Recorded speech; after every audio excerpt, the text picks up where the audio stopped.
John and Tom stand tall, discussing corruption, answering the call. Osceola's whispers, the truth we unveil. With each podcast episode, we set sail. Unsanctioned voices, we won't be ignored.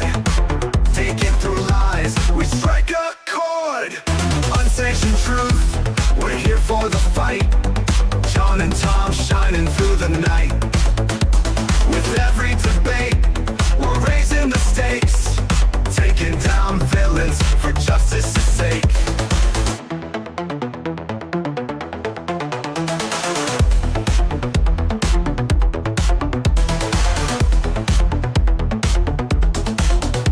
Politicians trembling, they know we're awake. With facts on our side, we're here to shake. From local elections to making it clear, together we rise, let's spread the fear. Shining the light, the darkness won't last. In Osceola's depths, we're breaking the cast. Unsanctioned truth, we're here for the fight. John and Tom shining through the night. With every debate, we're raising the stakes, taking down villains for justice's sake. Shining the light, the darkness won't last. In Osceola's depths, we're breaking the cast. Unsanctioned truth, we're here for the fight. John and Tom shining through the night.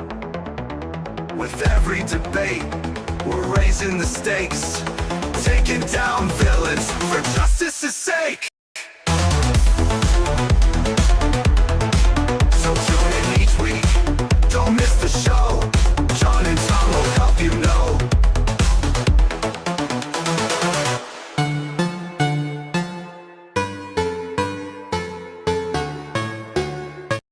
What? Hold on. No, you got to. I can't tell them that. You have to Josh Weil has been endorsed by Bernie Sanders.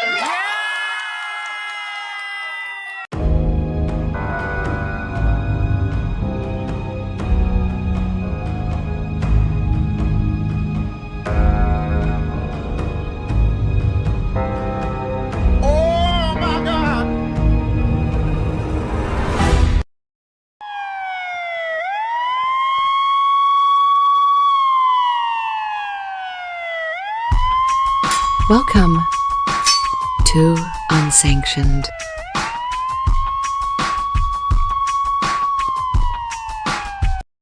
We're not moving backwards in any way. We actually sponsored this LGBTQ event. We've given them a great discount. So we have not gone anywhere backwards. So I just wanted to go ahead and put that on the record that that's never happened. So. Scott, thank you for everything, your hard work, and the Parks and Rec staff, the police, the fire, everybody.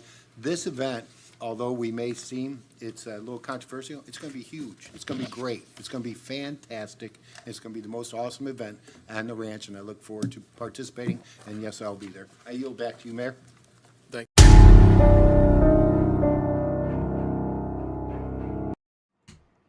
Yeah, all right, so that first video, we're going to get to that in our State of Florida segment, and that's going to be the top story. So we're going to talk definitely a lot more about that. And that second video, which is the St. Cloud mayor and the St. Cloud deputy mayor talking about the Pride in the Cloud or the Proud in the Cloud event or whatever they're calling it. We're going to talk about that in our Central Florida segment. But we did get breaking news, and we're going to talk a little bit about that because it's kind of unavoidable. It's something we can't avoid talking about, is that President Trump just announced that the United States has bombed Iran and Iran's 3 major nuclear facilities. John. Yeah, I think that a lot of Republicans, we were talking about it just before we started the show, a lot of Republicans are split over the issue of going to war, quote unquote, with Iran or with anyone, right? And rightfully so. Going to war should not be as easy as it was for us to do the way that it was under Bush, for example, or under Obama, or under Biden, or under anyone. Right. You know, it's been very easy, like, oh, we're going to go to war. And, you know, boom, before you knew it, 20 years had gone by, we were still at war. And the last time I participated in it. This is what I like about Trump's approach is that when Trump does any military action, when he executes a military action, it's always swift, it's smart, takes everyone by surprise, and then it's over, right? It's he's not trying to build a legacy through war. And all these other presidents think they're Napoleon. Donald Trump is more like, he comes, he smacks you down, and then he leaves. And I think that's far more appropriate use of our military. Now, Iran is also a tricky subject. Now, I can understand why they did this, you know, and I'm not advocating for it. I'm just saying that I understand it. I'm kind of indifferent because I understand I don't have all of the intelligence involved. But somebody telling me, hey, Iran has a bomb, we've heard that before. Yeah. You know, we went through that. And then I, spent 20 years at war over it. So I don't know that I don't know that that's good enough reason, because the American people should have proof. And what I like about the process in the Constitution is that you have to have proof. They have to argue it in Congress, and then Congress declares war. And the United States went away from that just so that they have presidential action for it. Now, sometimes you need that flexibility. Sometimes you don't. I really wish that we had kind of like that we had that right now. Right. That's what I think our country needs again right now. Now, I trust Trump probably better than I trust all the other presidents in my lifetime to use that kind of power. Bush, right, especially. Yeah. Yeah. But I know that everyone's concerned. And here's what and Tony just said it. FAFO. Yeah. Iran, as you mentioned in the warm-up show, was chanting "Death to America," burning the American flag. And this was just days ago. This was just days ago. Yep. And so, okay, you can choose. And I'll tell you, I can tell you why this happened. I'm speculating here. I'll tell you why this happened. Trump was trying to make peace and trying to get Iran to surrender politically and whatever, right? That was happening. He was begging for Iran essentially to surrender. And he was like, unconditional surrender. I made a comment when he said that, which was like, hey, Iran might be saying that they want to kill the United States president. That's what Netanyahu was saying, right? Yeah. But the Democrats have had closer attempts on Trump's life than Iran has. So before we call for the complete and immediate surrender of Iran, let's call for the destruction of the Democrat Party. They're the ones that are trying to kill our president. Number one, basically what I'm saying is a smart-ass way of saying, let's focus on what we got going on here. But at the same time, Iran is a dangerous place. Them having a nuclear weapon is a known option. Of all the countries that have nuclear weapons, Iran is the one that is closest to using it at any point in time. So there's reasons for this. And it's like you said, John, in the post-show too, or the pre-show, that they will use a proxy, right? They have all these proxies that they will use. Absolutely. It's not like they will do it themselves. They'll send it off to... Look, Pakistan was at war with India. They didn't use it. Russia never came close to using it. China has not come close to using it. Even North Korea didn't come close to using it, right? They threatened, they have it, but they have not used it. Iran would put that bomb in the hand of a terrorist. How do we know? Because Iran has not been afraid to kill American soldiers, to kill Americans anywhere in the country using their proxies. Yeah. So, and they have a lot of proxies. And Iran is so close to toppling, the regime toppling, that I think that's why they did this. So they rebuffed Trump's attempts to try to make peace. They said no. They basically told him F.O., and boom, Trump was like, okay, well, then we're going to do this. So it is it's a hard pill to swallow for sure. It's not what we would prefer, but at the same time, I think that we're going to be okay. And I don't think that Trump is going to be sucked into a 20-year war, which is one of the most important things. You got to be able to know when to pull the ejection seat, and Trump does that well. Yeah. Well, welcome to another episode of Unsanctioned Florida. This is episode 115. I think it's 115. Yeah, I think it's 115. Yeah, it's 115. So welcome. 6/21/2025. We are just dropped bombs over Iran. We'll see what else happens, but we're going to talk about Florida today. We have a lot to talk about. We saw Weeping Wheel, right, there at the top of the show. Listen, Crying for this Bernie Sanders over a endorsement. That should tell you all you need to know about this guy. If he's crying over a Bernie Sanders endorsement. Yes. Mentally ill, right? He's clearly mentally ill. A man only cries like that when he's mentally ill. When you're crying because you're overwhelmed with emotion over political endorsement, you're a crying little C, you know? There's no reason for a man to be crying over. I mean, are there a lot of good reasons for men to be crying? No. Right? So it's just this is so many things. What a fill in the blank. So many things. Yeah. He's like walking in the footsteps of our child congressman, the boy congressman. You know, these are not men, and this is why the Democrats can't get elected anymore. Yeah. Because men are not going to vote for you. You're crying over a Bernie Sanders. This is an 80-year-old guy, Democrat. That's what you got endorsed by. It's not like Jesus came down and anointed you. That might be worth crying over. This is Bernie Sanders, dude. And you're crying over Bernie Sanders like a 13-year-old, you know, being touched by what's her name? What's the skinny blonde Chiefs cheerleader? Which one? The one that's dating the liberal nut job tight end? Oh, Taylor Swift. That's her name. Yeah. That's her name. Taylor Swift. You know, I mean, come on, guy. You don't cry over something like that. And that just shows this mental illness is like you if you don't have a prescription for some type of mental illness, you can't run as a Democrat, apparently. Yeah. So anyways, let's do our quick prayer. Let's get down to the show. We got a lot to cover and we're already running late. Okay. Yeah. Lord God, it's been a couple of weeks. Thank you so much to be thankful for. Watch over this country. Watch over our country. Watch over the people of Israel. Watch over the people of the entire Middle East, including Iran.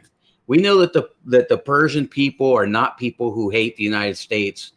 They're not people who want to go to war. These are people that are being oppressed. They're just like people all around the world. Whenever you have a rabid dictator, things like this happen. They always go sideways. And it leads to people losing their lives and their livelihoods and their families. So we're praying for everyone involved. I hope that people come to their senses. They do the right thing. We pray for our president as he has a lot of consequential decisions to make. And we pray that he does them well with your guidance. Father, thank you for allowing us to do this show, reporting here comfortably from Florida.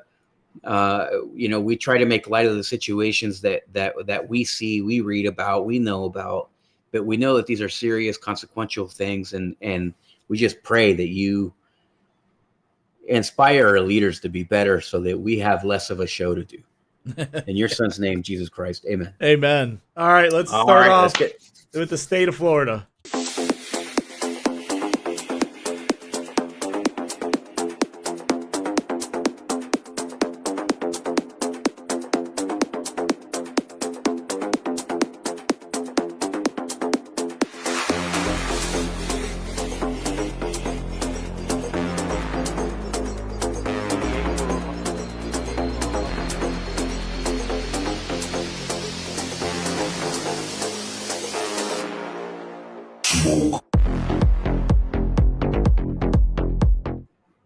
All right, so you saw that opening video we have with Josh Weil crying over Bernie Sanders, and you're like, who is Josh Weil?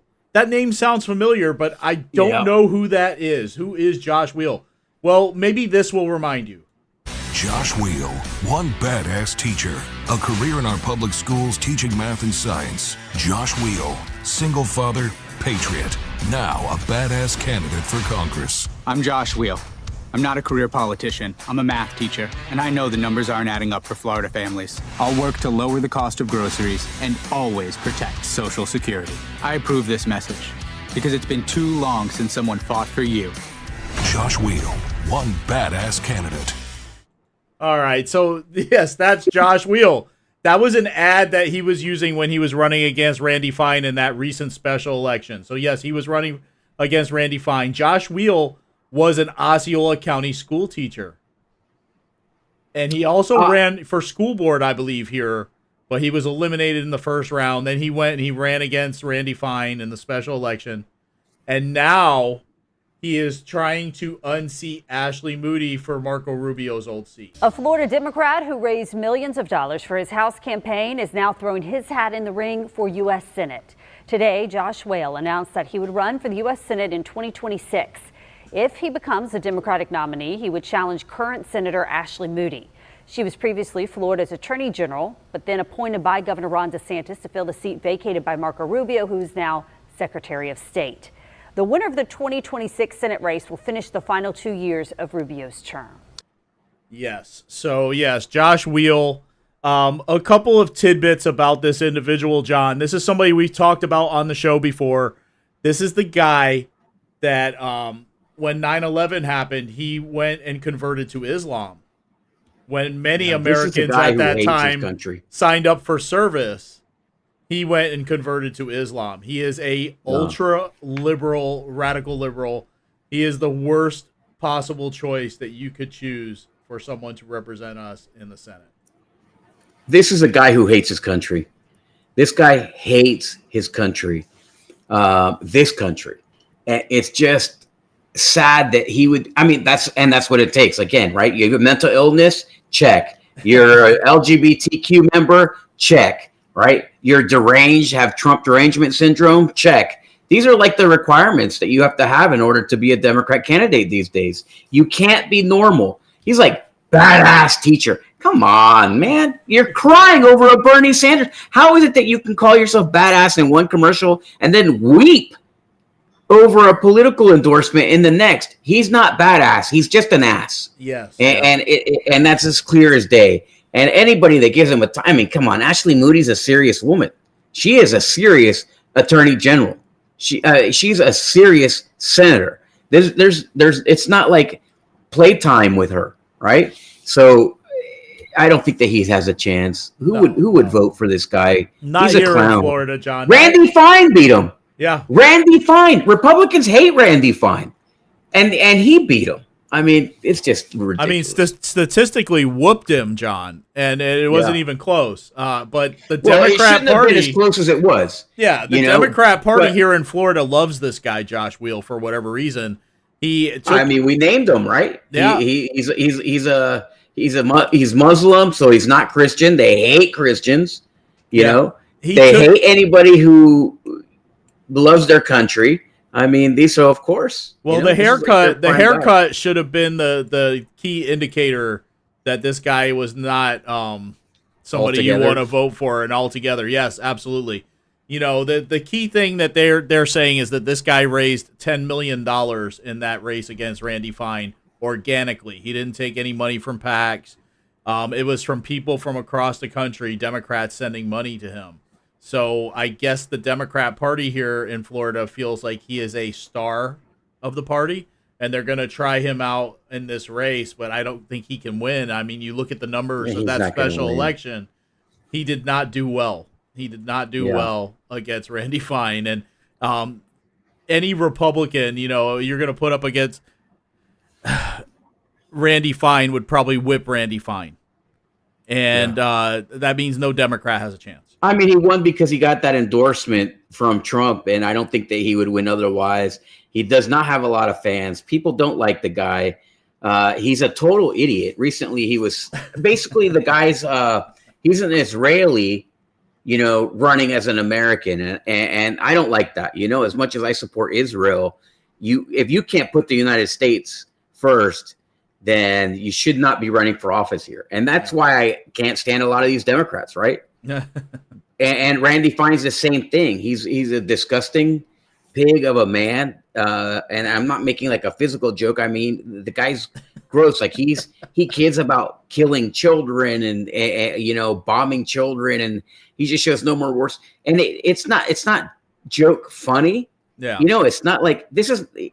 But the guy is kind of a joke, John. I mean, if you think about it, the things he says are just outrageous. I think he does it to get those sound bites, to get out there, get his name out there.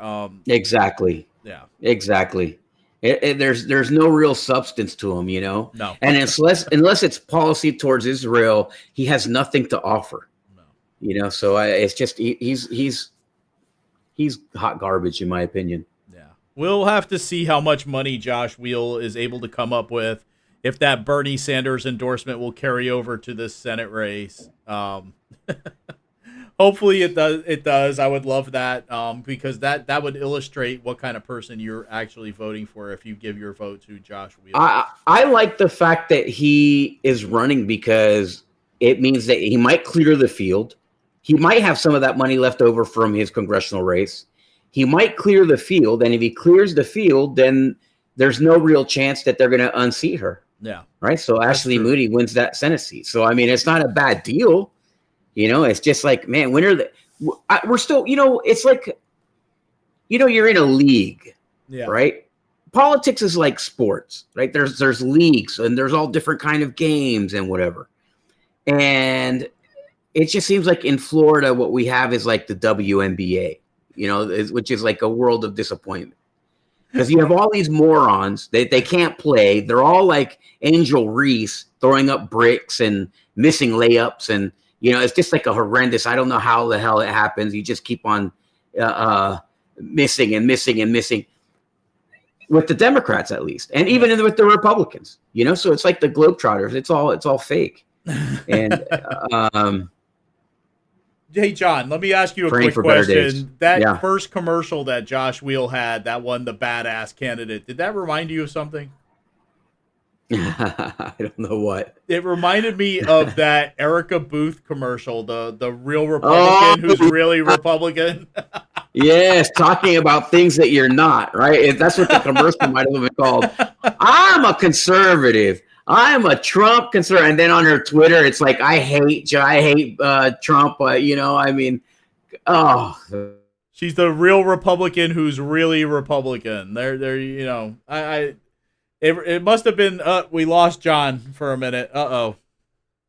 All right, hopefully John comes back, but I don't know if anybody remembers that Erica Booth was playing this commercial when she was originally running for District 35. She had this commercial where it's if you want to vote for a real Republican who's really Republican, vote for Erica Booth. And it was a terrible commercial. It reminds me of that one with Josh Weil. It's just horrible. And the last thing you can call Josh Weil is a patriot, especially when during 9/11 you decided to convert instead of go and fight for your country. That says a lot about you as an individual. You know, John's trying to come back. I don't know what's going on there.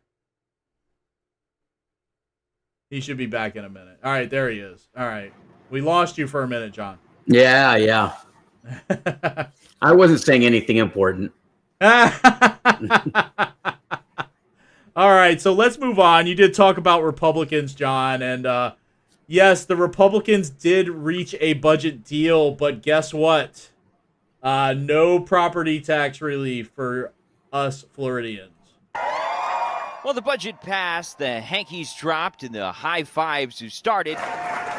You might be wondering, hey, where the heck is that property tax cut I was promised?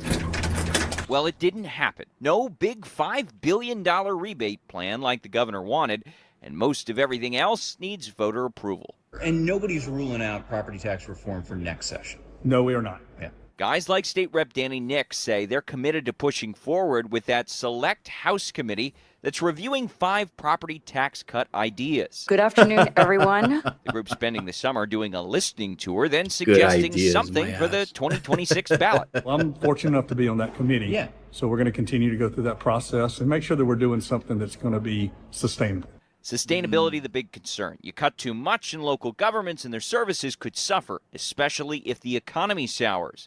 Would that hinder these plans? Well, House Speaker Danny Perez weighed in Monday. I think it's a tough question to answer, and if anyone likes to give direct answers, it's me. But it's something we can address when we get there. For right now, we're trying to eventually get to a proposal that's palatable. The Senate is also looking for an answer. In the budget, they've funded a state study to establish a framework to reduce or eliminate property taxes for homesteaded property. It'll be ready for the 2026 ballot as well. Property tax discussion, let me just say this, it is alive and well. Two, just because we didn't find a way to be able to get that put into place this year does not mean that discussion is over. What will ultimately come from this? No one knows. But Democrats worry GOP infighting that bogged down this year could do so again. We're now here on day 105 of what was supposed to be a 60-day legislative session. And unfortunately, I'm not seeing any transformative policies that are going to improve the lives of Floridians. Fresh out of the last legislative session, Florida now waits to see what happens in the next one. You know, and that's going to be what they're going to use going forward. They're going to be saying that. You saw no relief for you as a Floridian coming from this super majority of Republicans. That's what the Democrat line is going to be, John. You watch. It's going to happen. I mean, I think that so many Florida voters have like election fatigue, right? Like there's so much election fatigue going on right now, so much political fatigue, and you just have to keep it together. Listen, the president of the Senate, Ben Albritton, the Speaker of the House, Danny Perez, they failed you. You should have had property tax. The governor would have signed it. Everybody would have been happy. They didn't do it because they couldn't get their lobbyists on board at the time, and they couldn't get the lobbyists from the counties on time. So you have to remember, these are Republicans and Democrats, and they were all fighting to keep, don't take our money away. I'm a county commissioner. Don't take my money away. Listen, they have too much money. That's why they're doing all these stupid projects. And why are we erecting a 50-foot statue to the homosexuality of our county commissioner? They have too much money. That's the only reason. All right? You can blame it on a million different things, but it's only happening because they have too much money. They have to spend it. And that's what happened with COVID dollars. They had to spend it. They did a whole bunch of stupid stuff with it. So never give these guys more money than they need to just barely survive. If every couple of years they have to fire a whole bunch of people, that's a positive thing. It means they're running lean. But if what they're doing is building 50-foot statues, gay statues, then no. You know they have too much money because they don't have their priorities. And that's not a comment on homosexuality. Thank you, babe. There's not a comment on homosexuality or anything like that. It's just an example, right? If they erected a 50-foot tower to fishing and hunting, it'd still be stupid. Yeah, right? It's waste of money. It's too much money. It's a waste of money. They have too much money. If they have $250,000 left over, so they can put a statue, celebrating the sexual preferences of a county commissioner, they have too much money. So take the money back, right? I mean, it's silly. It's really silly, and it's a problem that's caused by their inaction. At this point, it's their fault. Everything that happens is now the legislature's fault. Because they had it right there. All they had to do was swing the bat. Instead, they took all 3 strikes. They just watched them go by. Watch them go by. Because, we're fighting with the governor. I'm not gonna swing because I'm just gonna watch you go by. And they threw the game. Yeah. They threw the game. That's exactly what happened. They don't realize it, that no matter how they slice it, they're still on the same team as the governor is. They're all the Republicans. They're in the supermajority, and they literally threw the game. And I mean, I hope they pay for it. That's the only way that they'll learn is when Florida voters make them pay. And I'm hoping that the America First Party does exactly that. If you see the Republicans shrink, they're not going to lose their supermajority, but if you see them shrink their supermajority, it's going to be specifically because they failed to do the things that they should have done as a Republican supermajority, and shame on them. They deserve it. Yeah. And that's what I'm saying. You're going to see something happen. Some people are going to pay for that, whether it be the incumbents and you see them replaced by other Republicans. And we don't know that the governor is going to sign this budget. We don't know that. He said specifically that if he saw an America Last budget, he wasn't going to sign it. Yeah. So well, I hope he doesn't sign it. I hope he doesn't. I mean, hope he doesn't you either. know, Put them back to work. You know what I mean? Yeah. Ventrice Driscoll is there complaining that they spent 160 days up there. Oh well, that look, let me that's what you bust get out- voted for. Let me bust out the calculator. 163 times 100 and how many days? I don't know. Let's say that they spent 160 days. That's 4 months, right? Did you say something like 160 days? Yeah. That's $26,000 in per diem. Yeah. Per member of the legislature. 26,000. They put $26,000 in their pockets this year. Okay, let's say 20,000. Let's say some of those days they didn't get paid. They put $20,000 in their pocket. I'm not talking about their pay because they get paid like $39,000 a year. They put an extra $20,000 in their pocket in the legislature. Each one, even the absolutely worthless and useless Democrats, put $20,000 in their pockets, and they came home with nothing. They didn't come home with a single thing that Republicans are crying for. They didn't come back. They didn't take away the infringement on our Second Amendment rights. They didn't take away the property taxes. They didn't do all the big things that we were talking about. They didn't help the insurance situation. All these things were big failures for the Republican Party. Yep. And they ended up getting paid $20,000 to fail. So not only did they throw the game, but they got paid to throw the game. What do they do in baseball when that happens? They ban you for life. And you know what, John? That's probably we're going to see a lot of that come 2026. We're going to see because, like you said, we have other parties now coming out of this war of the Republicans, for lack of a better term. You've got the Constitution Party now. You have the America First Party. You're going to have challenges all over the place, and you can thank your Republican legislature, you can thank Evan Power, you can thank Bill Helmick, you can thank all of them for this. Yeah. This is what it's led to. But John, will we see this dysfunction in the next legislature? Four lawmakers departed for their dearly missed districts Monday night. House Speaker Danny Perez offered this thought on the extremely extended 2025 legislative session. I won't say that I'm not happy to see this session finally come to an end. But I'll share with you a secret. I also can't wait to see what happens next. Well, what will happen next? Will that GOP infighting over immigration, Hope Florida, gun rights, tax cuts, which led to an extra month and a half of work, return with the legislature in 2026? It depends on who you ask. You think this is going to happen again next year? We'll see.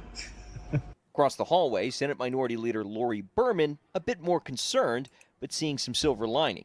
The governor wasn't able to get his priorities passed as well. The legislature recognized we're a co-equal branch and stood up. Dems in the Florida House, meanwhile, said it cost time, money, and meaningful legislation. House Minority Leader Ventrice Driscoll hoping the big three Republicans got it out of their system. We all understand each other now, so let's get together, let's be grown-ups, and let's pass some transformative policy for Floridians. Both chamber leaders see things differently, touting a year of success, suggesting the juice was definitely worth the squeeze. I don't view this on day 105 as a failure. I view it as that we dug in deep, and we had lots of conversation. Political experts And they didn't find anything. They dug deep and came back with nothing. They come back with that we need to have more conversations. Yeah, I mean, what a waste of time that was. So the legislature is looking ahead and looking beyond the governor as well to not only the final 2 years, but what does the 2 years after that look like without the governor? As for Speaker Perez, he told the press this Exactly. week the House That's what won this is autonomy. about. He didn't sound keen on giving it up. Our goal was to be a co-equal branch of government, to have an opinion that matters, an opinion that's valued. I do believe now more than ever that the House's opinion matters. Well, This guy's your the biggest opinion joke. sucks. Your opinion sucks.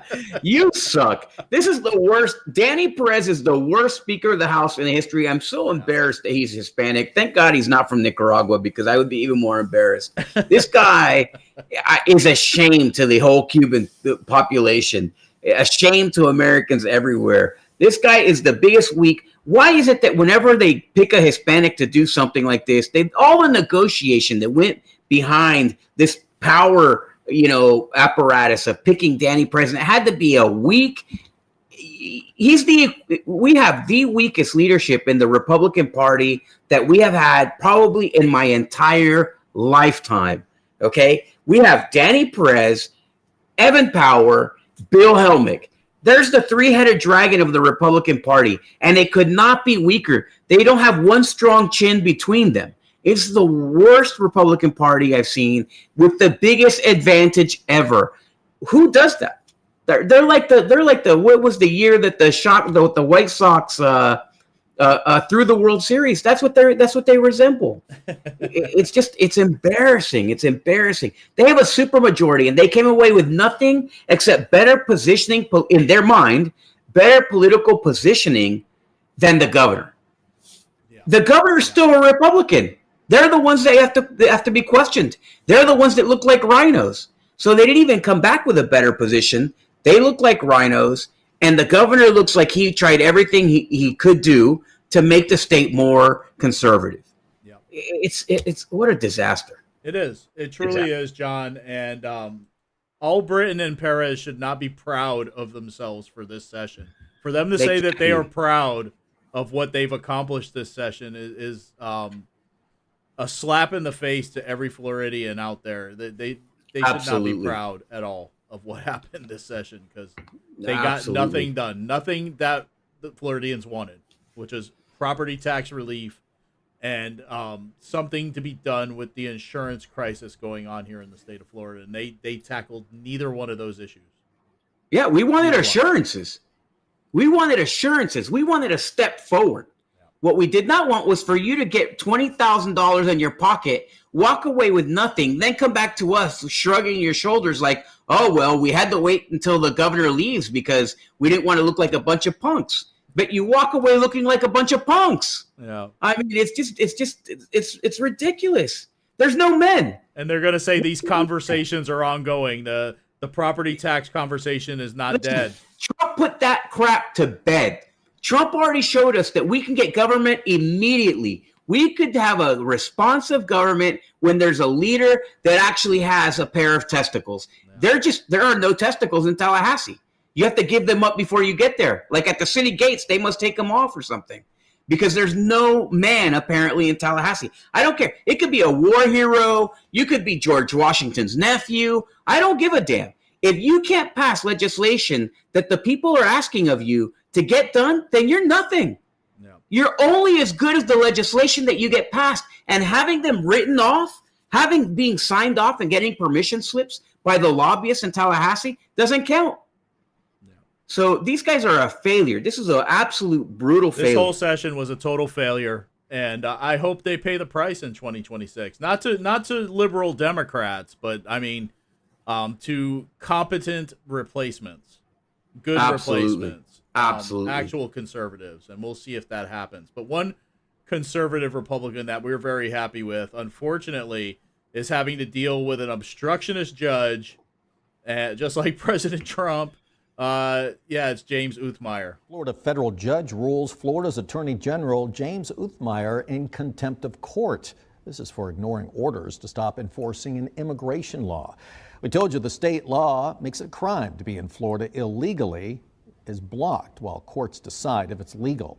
Uthmeier told law enforcement to keep enforcing it even after the judge told him to stop. He will not be fined or jailed, but the judge ordered him to file bi-weekly reports on any arrests, detentions, or law enforcement actions. How Uthmeier ridiculous. stands by his actions, saying he was defending the rule of law.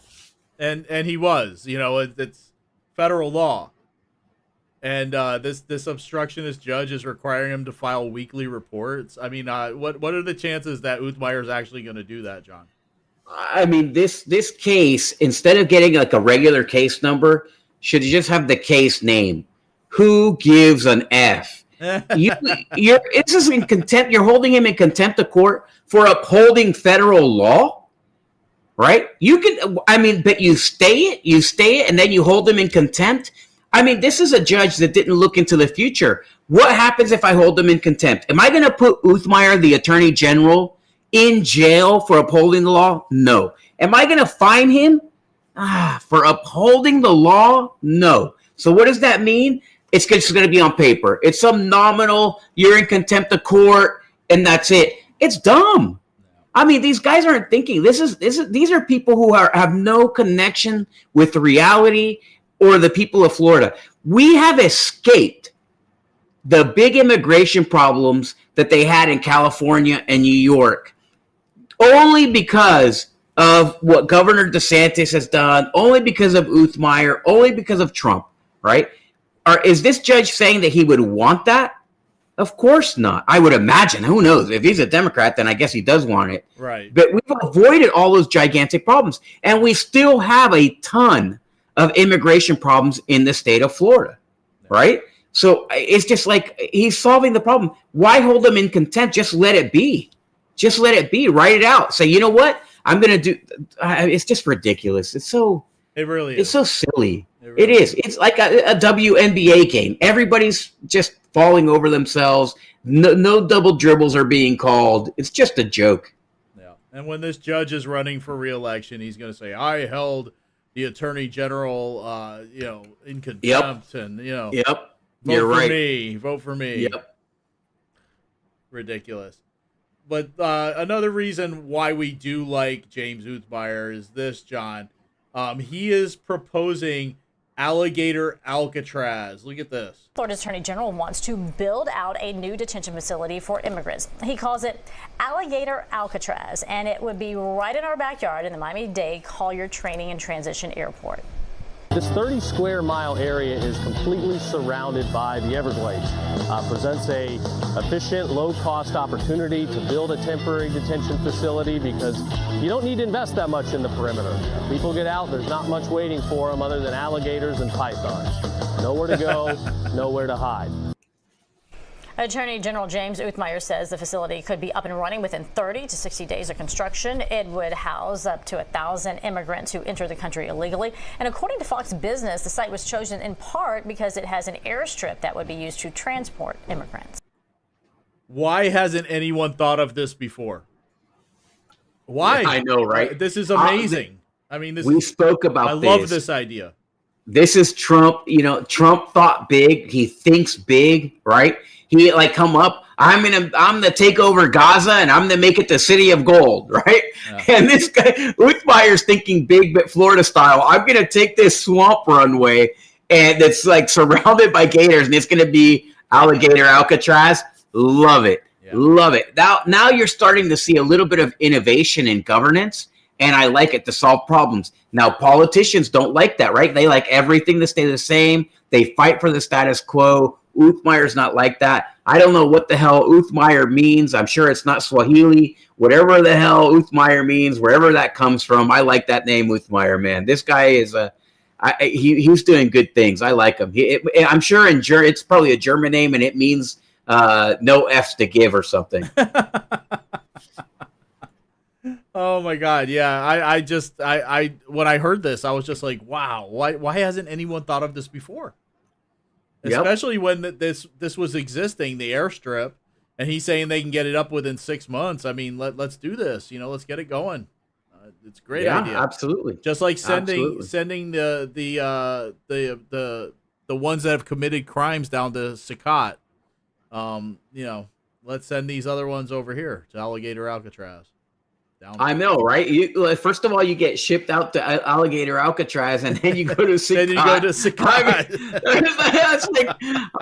That's screw the USA. I'm not going there. I'd rather go to France or Germany, where they don't have any men to kick me out.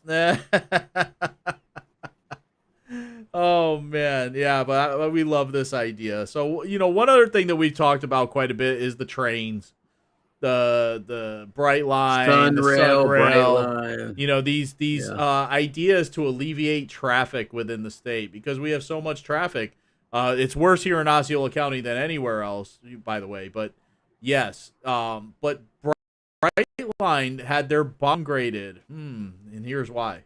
News for Brightline, as a leading credit rating service has downgraded its bond ratings. Investigative reporter Dave Bowman spent the day pressing for answers on what this means for Brightline, its riders, and the community in general. He joins us with more. Dave?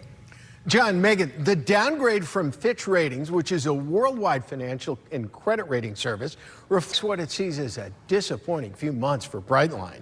I looked at Fitch's report, and to put it in layman's terms, Brightline had more riders and took in more money in 2024 than it did in any other year.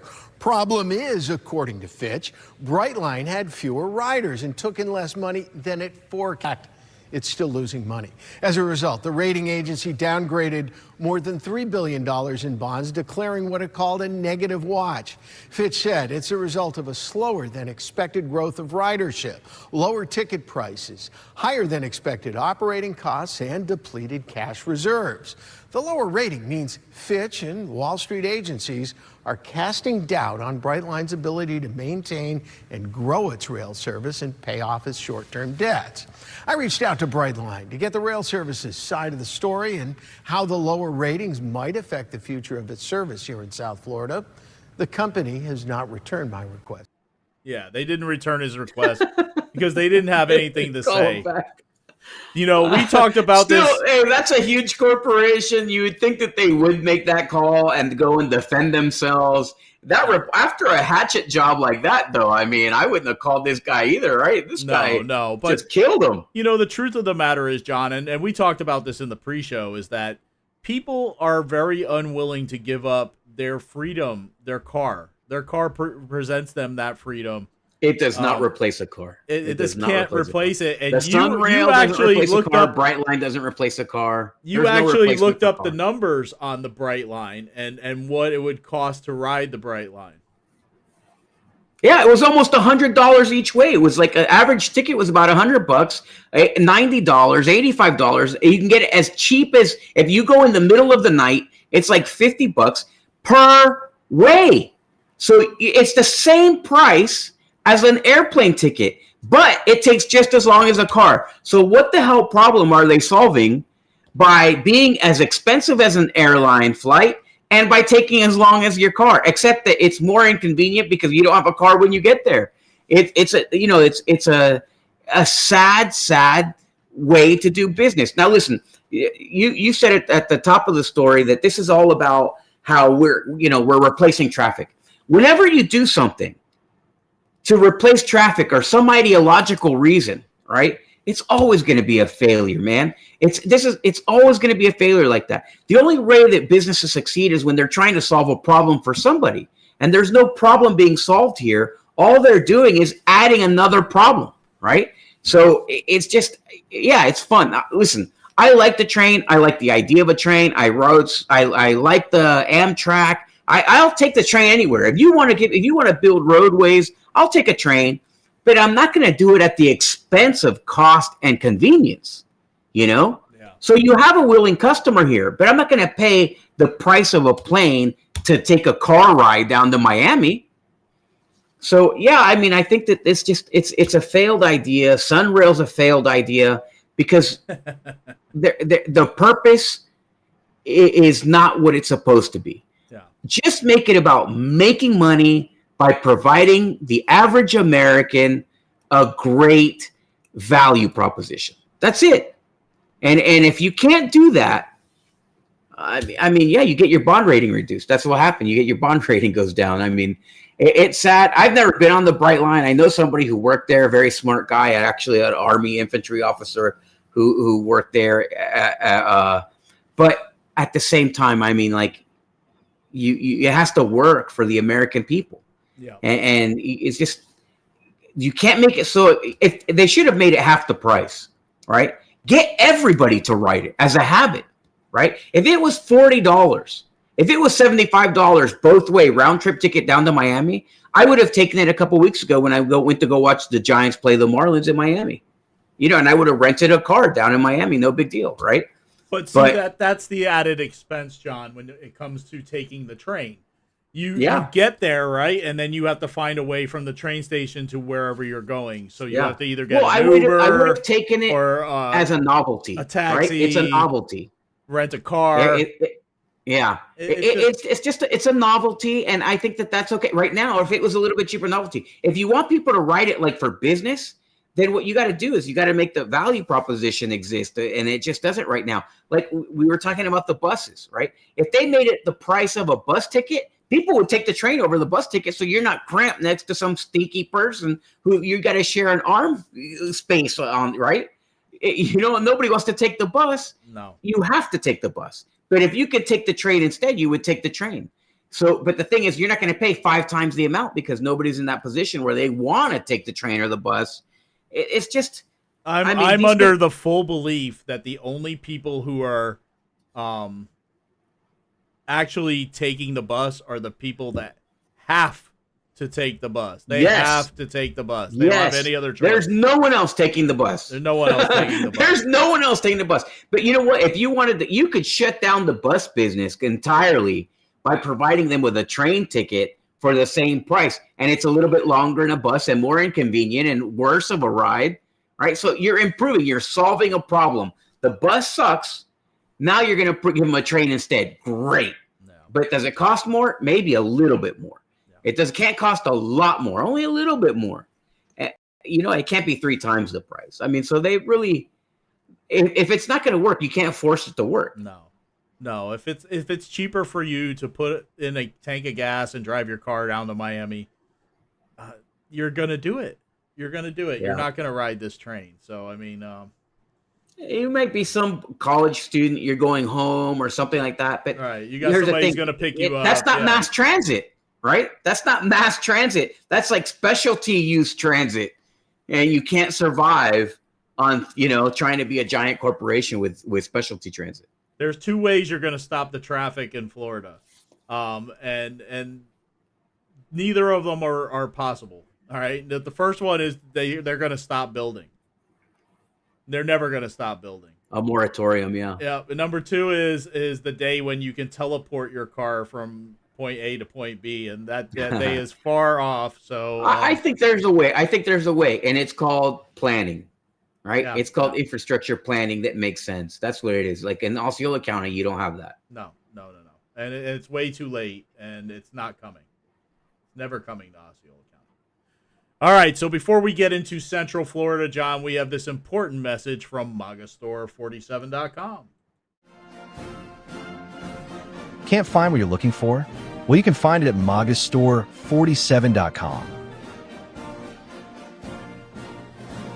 From shirts to hats, lapel pins, and cardboard cutouts, you can find it all right here.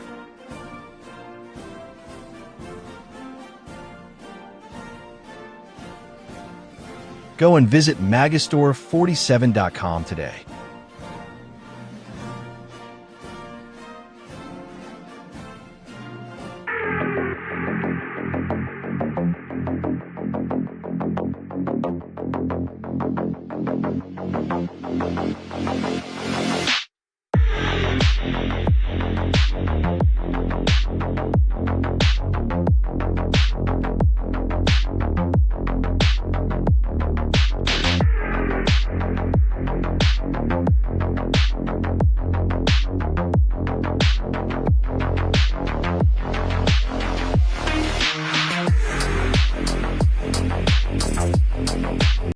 Mr. Chair, unanimous consent request. Mr. Frost. Unanimous consent request into the record a NBC article. Senator Alex Padilla removed from news conference with Homeland Security Secretary Noem. All right, without objection to order. I have another one. The Hill article. Padilla forcibly removed from Noem press conference. Without objection to order. And I have a third one. Axios Democratic Senator forcibly removed from DHS press conference. Without objection to order. Mr. Chair, also, we were just talking about this. I want to know if you can commit to working with us so we can. You're out of order. Chair recognizes I have Ms. a point. Green I have a point of order. No. I have a point of order. State your point. We need to subpoena. That's not Secretary a point of order. Noem. Chair recognizes We Ms. just talked Green. about this That's not a earlier. point. We talked Thank you, about Mr. Chairman. Reclaiming my time. Reclaiming my time. To the ground. Reclaiming my time. And handcuffed in his own damn Democrats can't follow the rules. Can't follow the law. Can't follow the rules. Can't follow the law. We need to subpoena Kristi Noem. It's her staff, DHS federal There's a privilege of the majority, and that means we're in charge, not your side. Because you lost the election. Ms. Green, we're going to start the because clock. you supported the invasion of our country. All right. It's my time. Will you commit on the record Stop to the work clock. My on time. subpoena Thank you, Kristi Mr. Noem? Chairman. Thank you, Okay. Mr. Chairman. You're out of order. Chair recognizes Will Ms. you Green. commit on the record you. to subpoenaing Kristi Noem because a U.S. senator was just thrown to the ground and detained in his own Democrats detained- can't follow the rules. out of Can't order. follow the law. Will you Can't commit- follow the Shut rules. up. Just shut Will you- up. No, you don't. Well, No, shut you're up. not going to tell me to shut up. Let's. How do you get him in order? You're running for the Not like that. He has been out of order 6 times. He's trying to get on MSNBC. You probably knocked. I get it. Somebody off I don't have any problem MSNBC getting to on get on there. MSNBC. That's Miss not I what Green. it's think about. he's been He's arrested as a recognized. former Yeah, well, Antifa okay, member, here. right? Back Antifa. to order, Miss Green. Go. He's a Go. former All Antifa right, Miss member, Green. Mr. You're Chairman. recognized. You got no it. surprise. Who's a former Yours. Antifa member? Me? Yeah, you. I asked that these words be taken down. No, Miss Green. Thank you. You're I recognized. asked that Thank these you, words Mr. be taken Chairman. down. There's a motion. Governor. This is nuts. I mean, listen, Frost is an embarrassment. He is. Frost is an embarrassment to all of Florida. You should, if you voted for Frost, you should be ashamed of yourself. You should be embarrassed. I mean, even when I was making a show out of the school board, there was a reason, and I would never go crazy like that. What I would do is whenever they broke the rules, I said something. I wasn't the one who broke the rules. They broke the rules. I called them out. I held them to it. There's a difference. This guy is just acting like an idiot. Yeah. And there's no intellectual argument that can be made on his behalf. It's just an embarrassment. I mean, you need to get rid of Frost. Yeah, he is an embarrassment, John. And James Comer was right. He was trying to get on MSNBC or TV, and this clip is not from MSNBC. It is from our local Channel 2 affiliate, but he is talking about the ICE raids. And there's a couple of things he said about the ICE raids, his new plan that he's created. Watch the video. Transparency after the arrests and detainments. Today, Central Florida Congressman Maxwell Frost unveiled a new bill demanding accountability at ICE detention centers. West 2 Senate Gabriel spoke with Frost today. She's live in Orlando this afternoon. Tonight, what does Frost want to see happen? Well, Nancy, Congressman Frost says his bill will create a website that has documented data so that there is more transparency when it comes to the ICE raids. And he wants families to know where their loved one is and what happens to them when they are detained. And no one is safe in this country. We've heard about U.S. citizens being wrongfully detained. With signs reading compassion over cruelty, Congressman Maxwell Frost was joined by a crowd of advocates and lawyers Wednesday. He introduced his new bill that he says will dismantle a culture of fear. This bill is a step towards pulling back the curtain on our immigration detention system and shining a light on what's happening in the shadows right now. The Stop Unlawful Detention and End Mistreatment Act, or SUDEM, will require ICE and local jails to report the 5 W's. Who is being detained, what happened during the process, when they were taken away, why, where it happened, and where they are now. Frost says the data posted online must have evidence and the legal justification for every case, including the detention facility's demographics and use of force.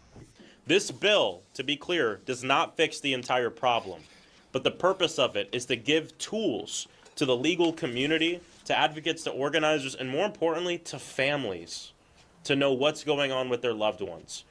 They should self-deport now to have a chance. All right, we don't want to hear anything he has to say. Yeah. Not that we wanted to hear anything that Maxwell Frost has to say either. He needs to deport that lack of a chin and that hairline. They said that the act is called the SUDEM Act. SUDEM. I'm sure that's what they want to do at the end of the day, is sue people over these detentions. But it's only ridiculous. A Democrat would propose a law that says sue dem, and it be an illegal alien suing Americans for what's going on, right? For kicking him out of the country. These are not American citizens. They have no right to due process. Yeah. It's ridiculous. But the most disgusting statement that he said at this press conference wasn't covered by Channel 2, but everybody else picked up on it. My Republican colleagues who say, I don't want any undocumented people in this country, I actually agree with you. So let's document every single one of them with a speedy path to citizenship. No, thank you. Blanket citizenship, John. That's his. No, answer. thank you. No, thank you. My son, whenever we're trying to feed him and he doesn't want the food, he says, "No, thank you, please." No, thank you, please, Maxwell. No, thank you, please. No. So, he's ridiculous. This is a kid who doesn't know anything. And that's what's sad. I mean, there was really nobody better in Central Florida to represent you in Congress than a kid who's never had a job, has had so much hot air blown into his butt by his parents that he was worthy of being a congressman. And that being gay makes you supremely qualified to be a congressman, because that's his only qualification. Yeah, it's literally his only qualification is that he's a minority of some sort. I mean, he needs to go. He's a joke. Yeah. He's a fool. He's a fool. He doesn't understand the law. He doesn't understand what he's doing, and what he's doing is extremely damaging, because it's talking about a real issue that impacts real people, Americans and otherwise. It impacts them all. And there's a lot of people who watch TV and see an idiot like this, and then they think that they should come here illegally, right? That there's people fighting or whatever. And what you don't realize is that you are telling people to do the wrong thing. Yeah. It's just like it's like taking advice from somebody who's not a lawyer on some legal stuff, or a doctor, medical advice from somebody who's not a doctor. It's a terrible idea. Don't listen to this guy. Yeah. I don't know if Marjorie Taylor Greene was correct in that he was an Antifa member, but I know he did try to bring Black Lives Matter to the city of St. Cloud and start. He did. He got kicked out, right? Yeah, he did. He did, and he got kicked out because the motorcycle club, a local motorcycle club, came and chased them out of town. Yeah. So, yeah. Too bad they can't chase him out of D.C. Yeah, that would be great. That would be great. I hope somebody does. I wish that sure our Central Florida voters would be a little bit smarter with their vote. Exactly. Yeah. Agreed. All right, so Regina Hill, we've been talking about her case quite a bit on the Florida show, John, and she's headed back to court. Right now at noon, the suspended Orlando City Commissioner accused of draining the life savings of an elderly woman is trying to get back to her house. Good afternoon, everyone. I'm Alan Campbell. And I'm Sonica Donge. Regina Hill went in front of a judge today trying to change a restraining order that blocks her from the home.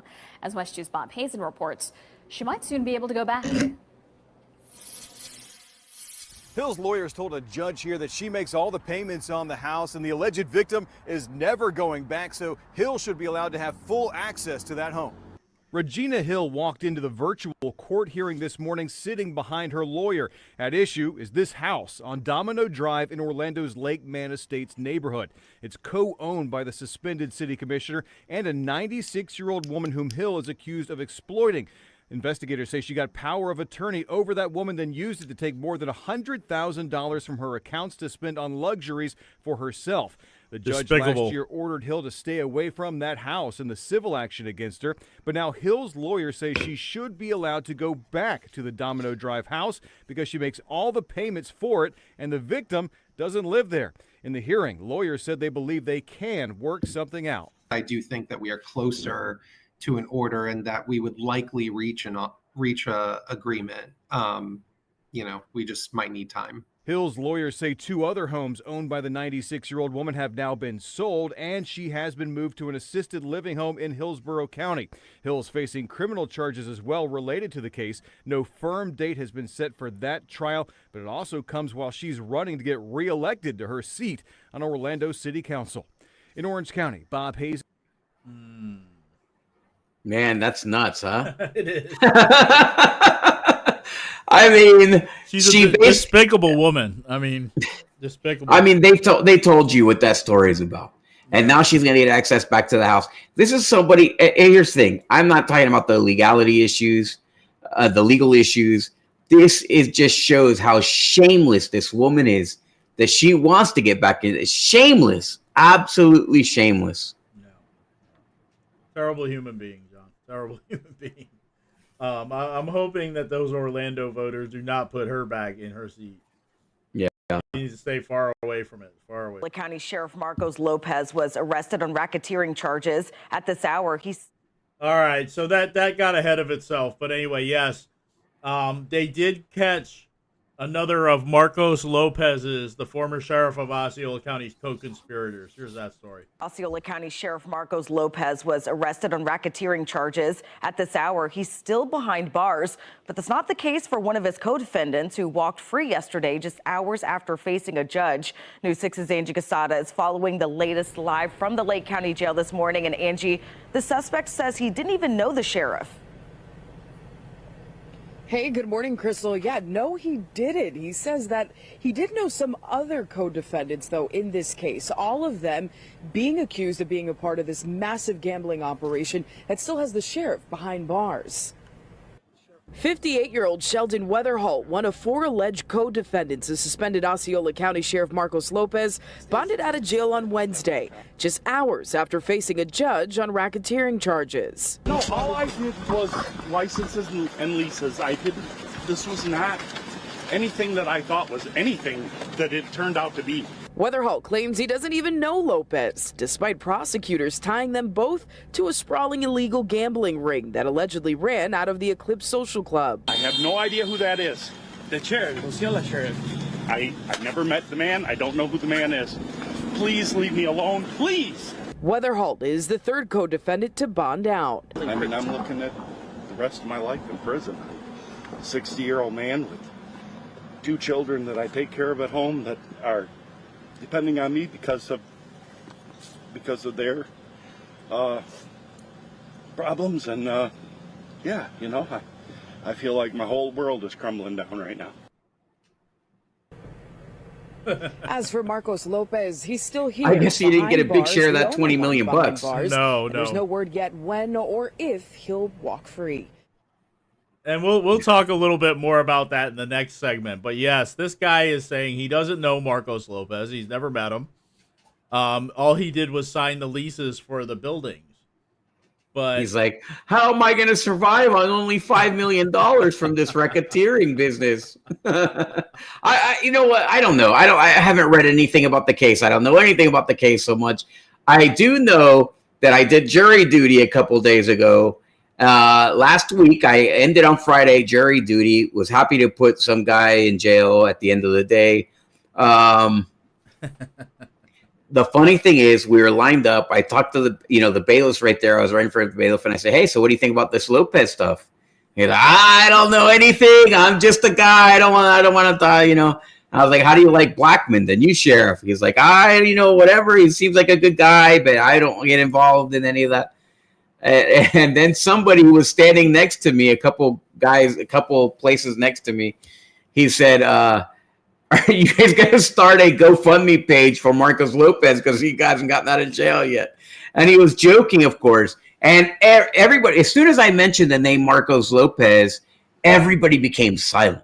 But when that guy made his joke about GoFundMe, everybody started laughing. This is 2 lines with 35 people in it.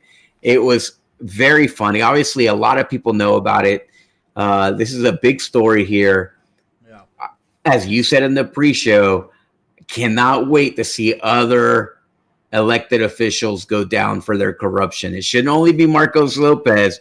There's a lot of politicians in Osceola County that probably should do some time behind bars. yes, absolutely. And I'm hoping we see that someday, John. I mean, I don't think any of us expected to see what happened with former Sheriff Lopez. I mean, it's been crazy.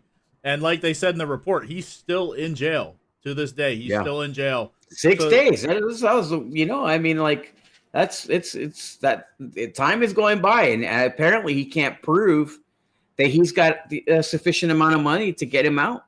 Yeah, and they're saying that this money situation and his high profile adds to the pressure of him, his legal battle, and him staying behind bars. Your Osceola County community correspondent. Many are wondering when former Osceola County Sheriff Marcos Lopez will get out from behind bars. I've had multiple cases involving the Osceola County Sheriff's Office. I've hired people from his office to come work at my office. I've known him. I'm not friends with him, but I've known him. At a nobody social wants to level own up to at being different friends with networking him. Events and stuff. I find the charges against him to be very surprising. The charges against former Osceola County Sheriff Marcos Lopez are racketeering and conspiracy to commit racketeering, all in relation to a multi-million-dollar illegal gambling operation.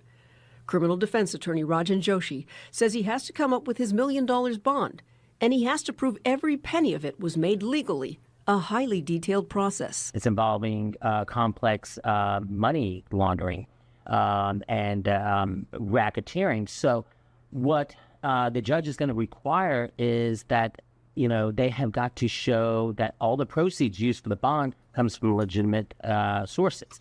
They got to show pay stubs. They got to show, maybe some type of legitimate credit cards. If they've sold any property, they got to show the receipts of it. Is he a flight risk? I honestly don't think Sheriff Lopez is a flight risk. I fought with Sheriff Lopez. I know him, at a social level. I think that he's going to stick and fight this case, defend himself vigorously. I don't believe he's a flight risk. He's so high profile, though. How does that factor into things? The fact that he's high profile puts a huge scrutiny on the case. It does. It puts a scrutiny on the prosecution. It puts a scrutiny on the judge. And every move that's going to be made is going to be highly scrutinized. News 6 is monitoring the jail, and we will bring you the latest developments as it happens. I'm your community. That's Laverne McGee. I'll finish that for her. But yes, yes, these news stations are literally sitting outside the Lake County Jail waiting in case he gets out. He can't flee, at least not that first day, because they're all over him. But that he would flee to Puerto Rico and go hide in Puerto Rico. Puerto Rico's not far enough. Puerto Rico's not far enough because they can easily go get him in Puerto Rico. It's still, it's a territory of the United States. He needs to go somewhere where they would not extradite him. So you maybe Panama, I think El Salvador, they would extradite him if they wanted him. Nicaragua, he could go there. They don't extradite from there. He can go to China. That's where the Chinese partners, is right now. Exactly. So I don't know. There's a lot of, I'm sure he doesn't speak Chinese. I don't know. So I don't know. He has kids, so for me, I would never, if I got caught doing something crazy, I won't be, but if I ever got caught doing something crazy, I could never leave my kids. So, it's a terrible, terrible position for him to be in. I feel bad for his son. He can go to Venezuela. You're right. Yeah, Rick Garcia watching there. Yeah, he could go to Venezuela. I don't know. Yeah. But this defense attorney, those are kind of some silly answers. I don't think that he's a flight risk because I know him. You said you weren't friends with him, but now you know him enough that you can say that he wants to fight these charges vigorously. You know what I'm saying? Like you could always, when there's a shill involved, right? All you got to do is listen to their words. So I don't know. I who knows? I wouldn't want to, if I did it, I wouldn't want to fight. Why would I fight in the United States? Yeah. It's cost way too much money. If you stole this money, let's say if this is true, I'd flee. I'd flee fast as hell. Yeah. But the sad part for Lopez, John, is that he only got, according to the filings, the RICO filings, $600,000 to $700,000 of this money out of a possible $28 million pot. And the one person they're not talking about, you alluded to it, was this. How much money did Yum get? This individual, right here, the only news station that talked about her was Channel 2, and they posted this, wanted Ying Kate Zhang. She is a Chinese national, and the thought is that she's already escaped the country, left the country, and went to China. I would not be surprised. And I'm willing to bet she's the one with the $28 million right there. Yeah, I wouldn't be surprised at all. I met her. I said it before on the last show. I knew that there was something wrong with her. I told I told the person, I already told it was Julius Melendez. I told Julius Melendez that he should stay away from her.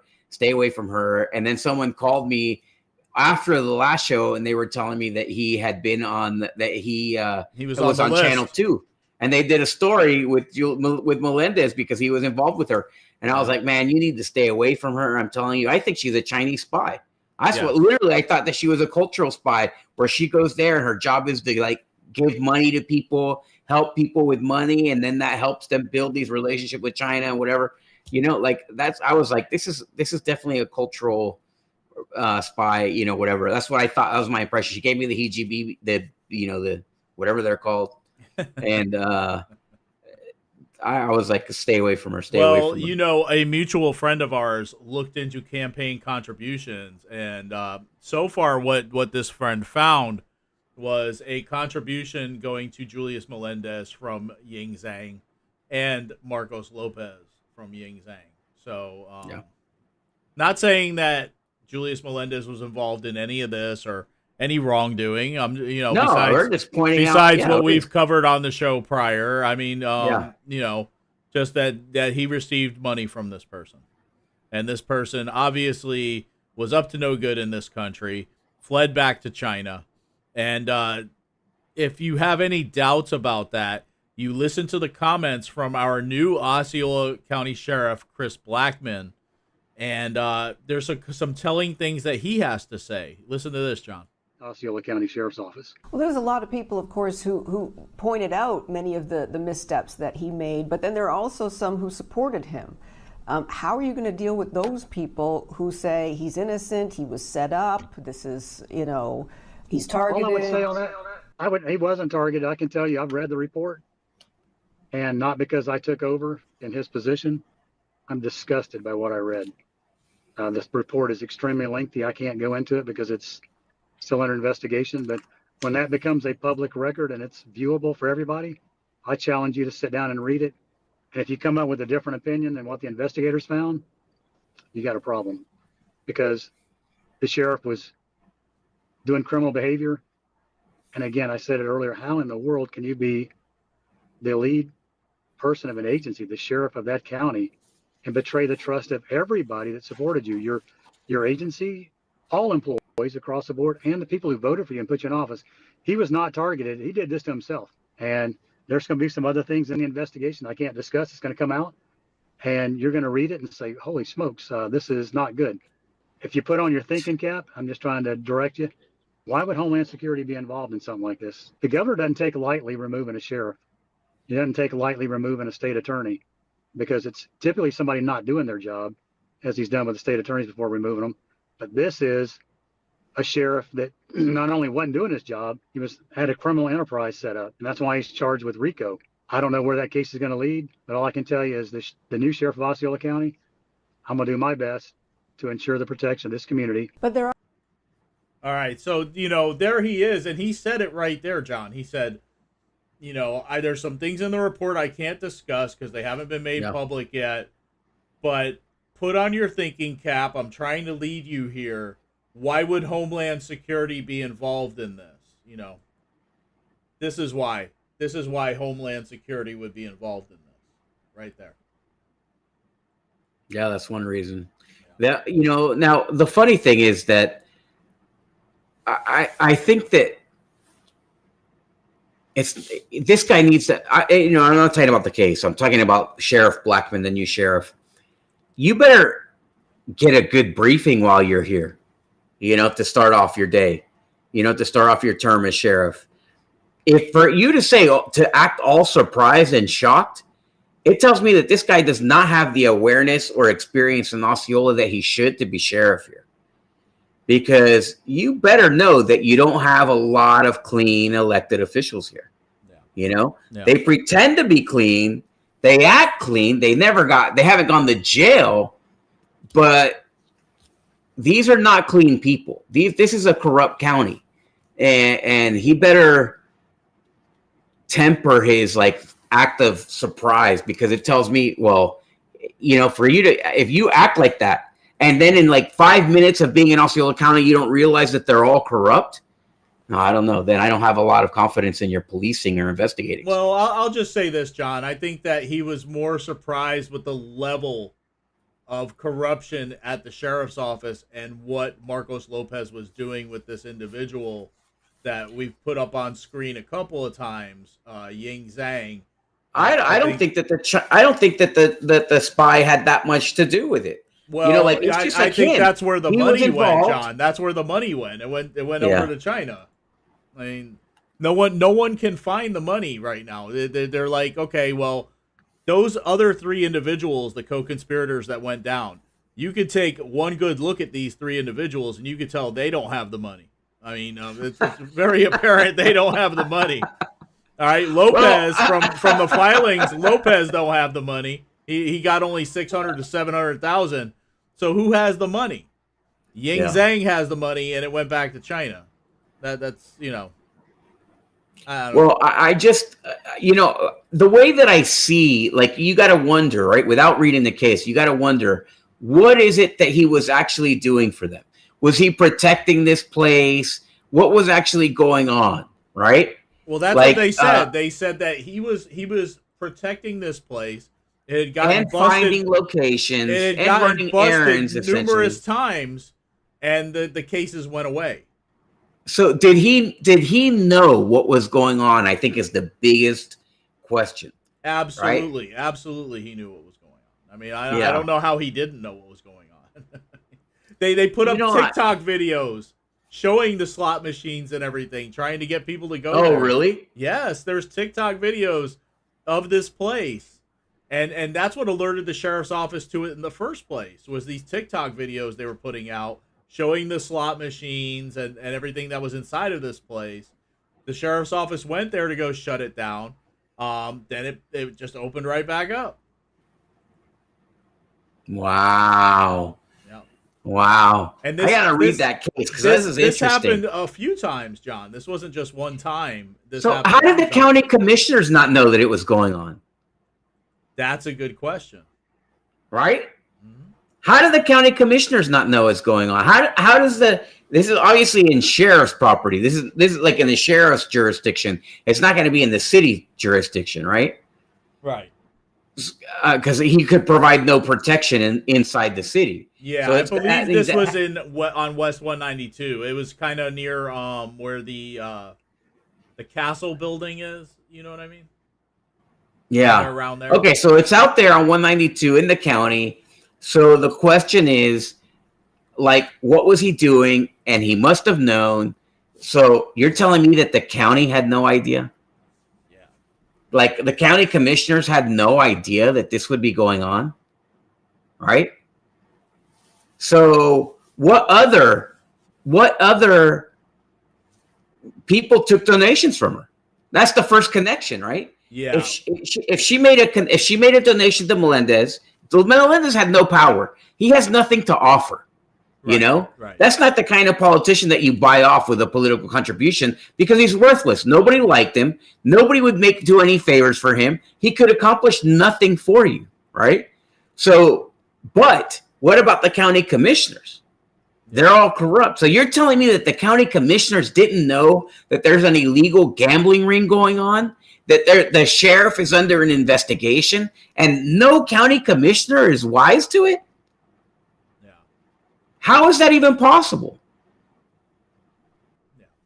The only two politicians that we know for a fact received a campaign contribution from Ying Zhang were Julius Melendez and Marcos Lopez. Yeah. Those are the only two. Well, we don't know about anybody else. Well, because other people might be smarter than allow her to show up on their reports. Yeah. Julius is not that smart. Julius is dumb. He's like he doesn't think. So he's happy to take a contribution from a CCP spy and put it in his contribution list because he doesn't raise a lot of money. So, but these politicians, I doubt that they're going to worry about the campaign contributions when they're getting $10,000 from Disney and $25,000 from Junior Davis and everybody here is giving them money, and Tommy Tompkins gives all these people are giving them money, they don't need the campaign contributions by. No. So was there ever, we got to figure out. Yeah, we're going to definitely take a deeper dive into this. And I know that several people that I know are looking into this. I find it very hard to believe that no one else knew about this. I mean, somebody had to. I'm sure they put out TikTok videos. They put out TikTok videos. I mean, somebody had to know about this. I mean, here's the thing. The reports don't always go to the sheriff, right? They go to wherever people talk about it, right? And then somebody, I mean, if that was a building, it was a club. That means it was a restaurant too. They probably served food. So did anybody ever go and inspect for food or any, like these things happen because you're trying to operate pseudo honestly, right? Like you're operating a business. You can't do, if you were a business that was not licensed at all, right? Like not licensed at all. You never got a permit. You never got a license. You never did anything. And then all of a sudden, boom, you're operating this thing. You would be shut down in a minute, not by the police, not by the sheriff, but you'd be shut down by the county. Yeah. Right? That would know that you're not paying all the money to the county. So the county never did anything. So, and there's no campaign contributions. Lopez also, same situation. He needed the campaign contributions. That's why she would show up on that list. Brandon Arrington, for example, right, doesn't need any campaign contribution from a Chinese spy. Right. So whatever money that she might have dropped somebody like Brandon Arrington would have been a personal kind of arrangement if he were involved. So it's just a matter of how deeply are they investigating. And for Blackman to be like, oh, my pearls. Oh, Lord Jesus, corruption in the county sheriff. Oh, my gosh. It's like, are you not like a seasoned cop? Well, he is, John. He really is. And he's worked closely with ICE to train the then Florida what the hell Highway is he Patrol. Surprised by? I think he's surprised that this guy was working with a Chinese spy. I think that's pretty surprised me. I mean, we knew. I mean, it surprises everybody. The mistakes that Lopez made. I can't. You're the level of corruption and working with a Chinese. That's what I'm saying. Possible Chinese spy. I mean, I don't think anybody thought that was on the. But if you're a seasoned cop, you've seen everything, right? No. Like you say, everybody lies. Every person that you arrest is not guilty. Every person that you deal with is whatever. I'm just saying. I know for a fact. I don't know any of the case. I don't know any of the situation regarding the case. But what I do know for a fact is that Marcos Lopez and the Chinese spy did not make $21 million by themselves, and they were the kingpins, and nobody knew about it. Yeah. And then he gets arrested by Homeland Security. That did not happen. That did not happen. So there has to be more to the story than that. I hope there is. I hope it comes out, John. I hope it really comes out. You and I both. Because we really need that cleansing here in Osceola County. We need an enema right in the middle of Osceola County and clean it out. But, I know you've been a little bit hard on Sheriff Blackman, but there's oh, no, I'm not being hard. I'm just saying, don't pretend if you come here to be the sheriff and you pretend like, oh, this is as a sheriff. The way that he should have dealt with this interview is the following. This is a dirty cop. He deserves to go to jail. If he gets convicted, he deserves to spend his time in jail. No problem. In Osceola County, we're not going to allow an ounce of corruption by any elected official or non-elected official. Osceola County, from this point forward, is going to be the home, the origin of honest brokered shit. Well, sorry, I don't curse on the show, but nonetheless, that's it. We're going to clean up this county. This is going to be the standard of where everyone is going to look now for honest, environments, whatever. Well, the Dukes of Hazzard crap, gone. He does say something similar to that, John, right here. What does the Osceola County Sheriff's Office look like at that point? I hope the community looked at us then as a very trustworthy agency that's out to do the right thing, and we were out to protect our community at all costs. And paramount to me is people that prey on children and people that prey on the elderly. So it's going to be a law and order county. I believe in the governor's initiative. I'm not saying that because he appointed me. You can ask anybody prior to Tuesday morning what my view was, and it's law and order. I believe a person has a right to protest, but that's peaceful. We're not going to tolerate the stuff that's happening in Los Angeles. Absolutely not. People go to jail. There's been a number of things that were through the Combating Violence, Disorder, and Looting and Law Enforcement Protection Act that the governor passed last year or maybe the year before. But there's a lot of things in there to curtail the criminal behavior and destruction of property and injuries to people because you want to protest, and taking over roadways is not going to happen. Like the first roadway takeover. What about peaceful protests? That is covered in the Constitution. I support that 1,000,000%. That is governed in our U.S. Constitution. So we will support that.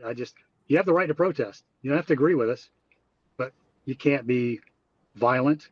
You can't take over roadways. Well, I think people are going to be really happy to hear that. And we're so appreciative that you took the time out of your vacation to speak with us here at News 6. Yeah, and he did that interview, like Jamie commented, on his vacation. And, he did say a lot of things in that interview that made me think we definitely need to give this guy a chance. Matter of fact, I mean, he sounded to me like what we've been looking for here in Osceola County in a sheriff. So I'm very hopeful with Blackman right now. And I'm hopeful. And he pretty much said exactly what I was looking for, right? Like, this is going to be a law and order county. I can't wait to see it. Let's get to work then, Sheriff. Absolutely. And we don't know yet if there will be a special election for sheriff in 2026 or if Blackman will hold that appointment until 2028. I mean, It hasn't popped up anywhere yet that there's going to be a special election to replace Lopez permanently. Right now it is Sheriff I think Blackman. that he has to. If he didn't, that would be pretty ugly. I think let him finish, let him go to the next election cycle, right? Yeah. That's plenty of time to campaign. But you're not doing him any favors if you give it to him all the way until the very end, right? You're not doing him any favors because then people are going to complain that it was not fair, that blah, blah, blah, blah, blah, blah. Let him run fast. He's going to win. I don't know. I think that other candidates have been smelling a special election upcoming because we've seen a former Republican candidate for sheriff very active as of late since Marcos Lopez got arrested. And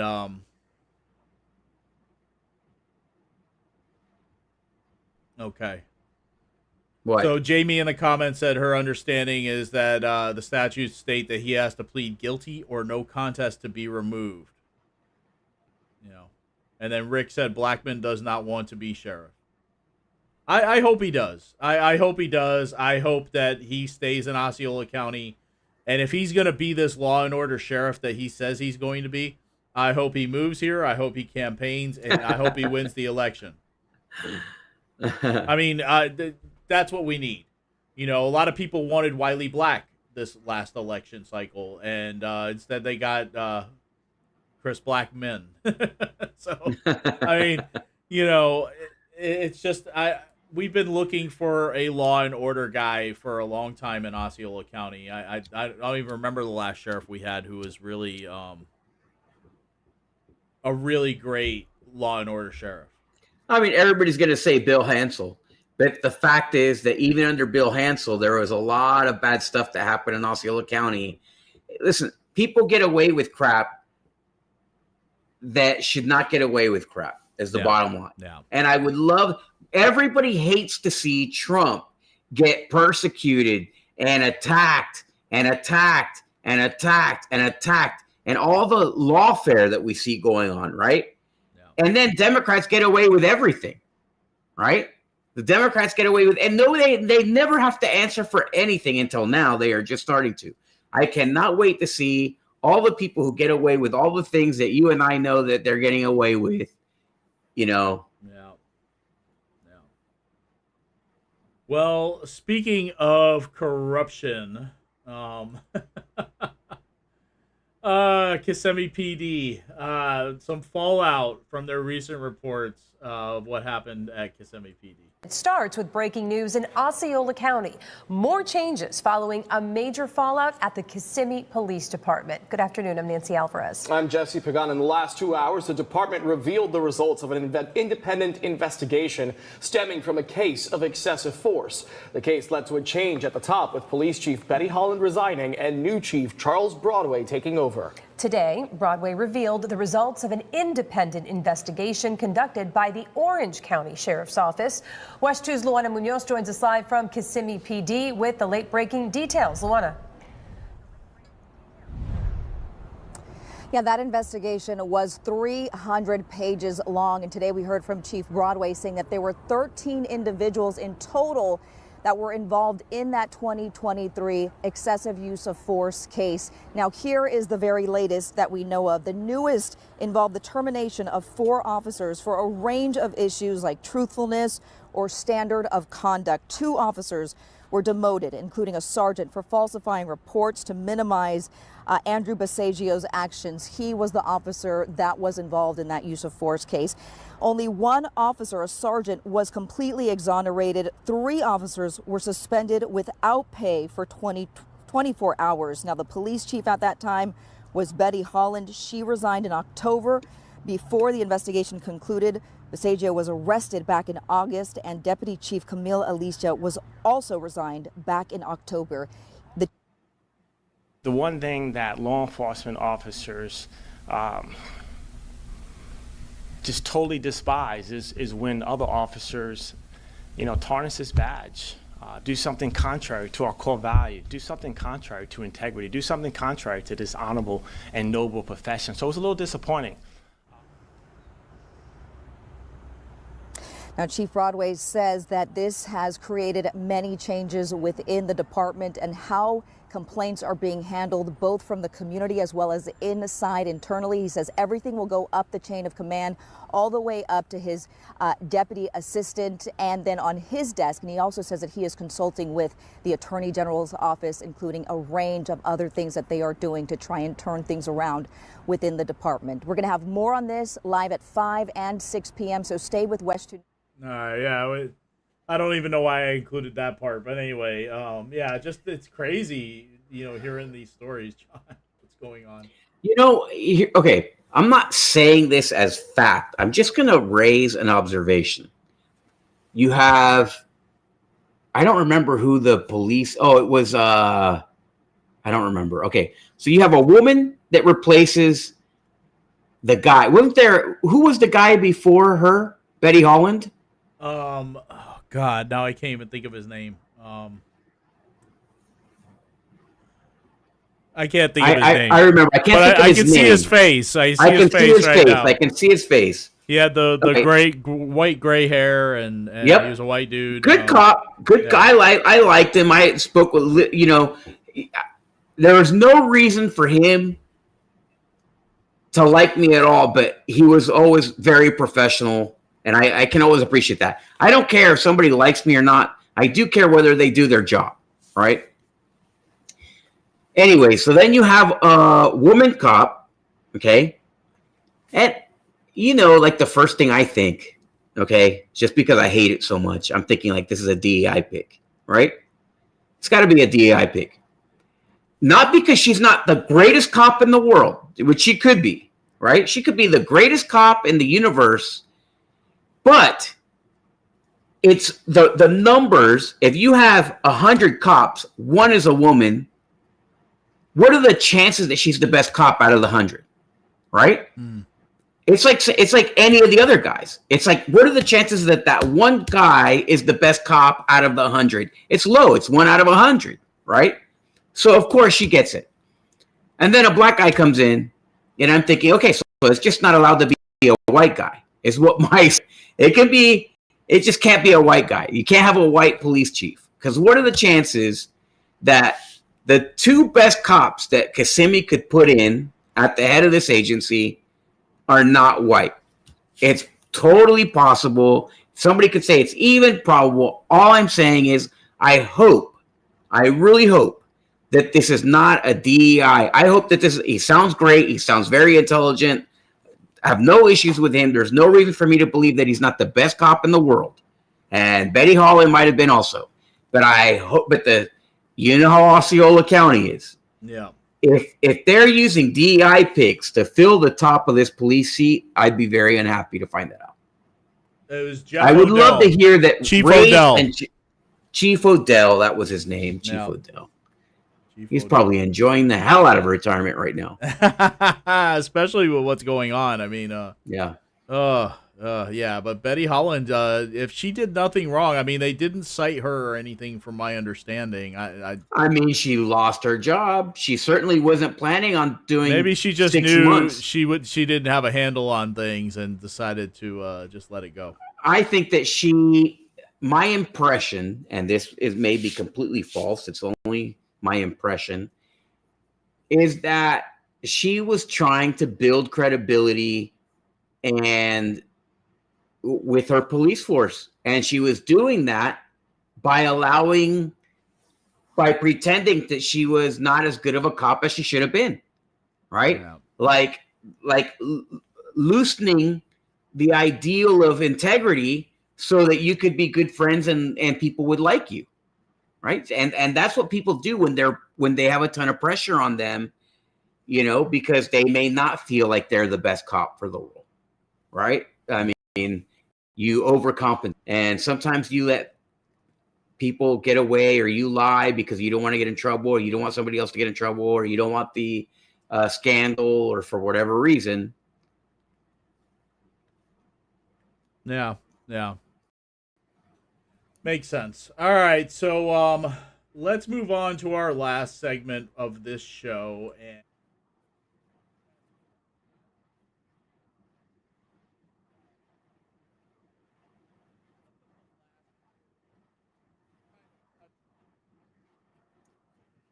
oh boy.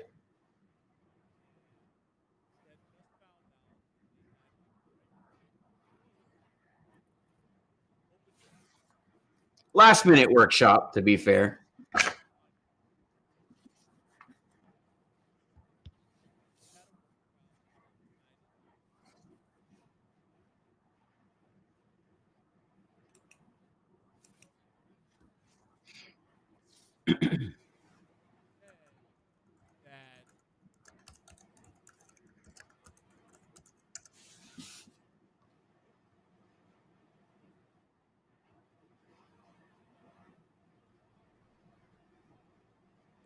all right. Thank you, Jamie. What? I didn't put my mic on this one. But anyway, okay. So what I had said that you guys probably missed was at the end of the last Florida show, we discussed part of this. We had discussed some of the controversy swirling around this event and the fact that the city council had a workshop. It was a public workshop. It was open to the public. It wasn't on YouTube or anything like that. Let me know if you hear me now, Angelica. Yeah. Anyway, I think I'm being heard, but anyway, they had a workshop. I'm going to say this like 50 times. They had a workshop where they decided, and this is being reported by the Orlando Sentinel, by the way, these comments from Colby Urban, because this workshop was not on YouTube. It wasn't anywhere you can watch from home. So the Orlando Sentinel said that council member Colby Urban proposed a moratorium on proclamations during this May 20th workshop. We all remember that. Saying some may be controversial and the current policy doesn't allow enough time to review. And other comments that the Orlando Sentinel said that Councilman Urban said were that there are certain issues that our city has nothing to do with. They're state and federal issues. It's controversy that the city doesn't need. So that's what they attributed to Colby Urban. So then they had their June 7th council meeting. And we had said that Chris Robertson, the mayor of St. Cloud, had a big decision to make. And it was whether he was going to go ahead and proclaim it Pride Month or not. Because the Orlando Sentinel and Scott Maxwell was already challenging him to do this. So, and it got heated. I'm Laverne McGee, your community correspondent in St. Cloud. Some controversy here with the city council. They voted to remove their deputy mayor, and that's because there was some controversy with the decision to withhold proclamations for the month of June. He felt that perhaps it was motivated by Pride Month. Do you believe I'm a homophobe? No, thank you. I don't. Hence, do you think? I think you're a homo. Do you think I targeted? Do you think I targeted the gay community? That was the City of St. Cloud Mayor Chris Robertson at last week's council meeting. He was talking to then Deputy Mayor Sean Fletcher, who is the first openly gay council member. Fletcher had questioned council as to why they decided to stop issuing proclamations for the month of June. They were supposed to recognize Home Ownership Month, Fatherhood Awareness Month, and Pride Month. Council said it had nothing to do with Pride Month. They were simply pausing to review the policy. But Fletcher made public comments that suggested otherwise. I don't think Father's Day, Awareness Day, or that is a political thing. I don't. So to all of a sudden say we need to relook at the process. Why do we have to do it? Why can't we do it in July? Is my point. The mayor pointed out that they support a pride event called Proud in the Cloud. I do believe that the city of St. Cloud actually provided a grant for this event. And how much was that event? How much was that grant? It was $1,250. By the end of the meeting, council voted to remove Fletcher as deputy mayor. Another member was voted in to take his place. Today, the city sent this statement that says, in part, at the request of Mayor Chris Robertson, the city council workshop scheduled for 9 a.m. on Wednesday, June 18th, will now be a special city council meeting. The mayor also requested that discussion regarding the Proud in the Cloud event planned for this Saturday be added to the agenda. People I spoke with had mixed reactions, but most agreed on one thing. I think people need to find a way to get along because we're going to destroy ourselves. We reached out to comment, but were told they were not interested. They were not interested, and that's the truth, Sean. They were not interested whatsoever. What an interesting denial of a statement. We are not interested. Yeah. Look, this is so dumb. I mean, this whole Proud in the Cloud thing is dumb. I'm not a supporter of it whatsoever, okay? I'm not a supporter of sexual preferences mixing with children or with politics. Your sexual preferences should be your own thing. If you want to flaunt it on a daily basis, that's fine. I don't give a damn. That makes no difference. I don't care.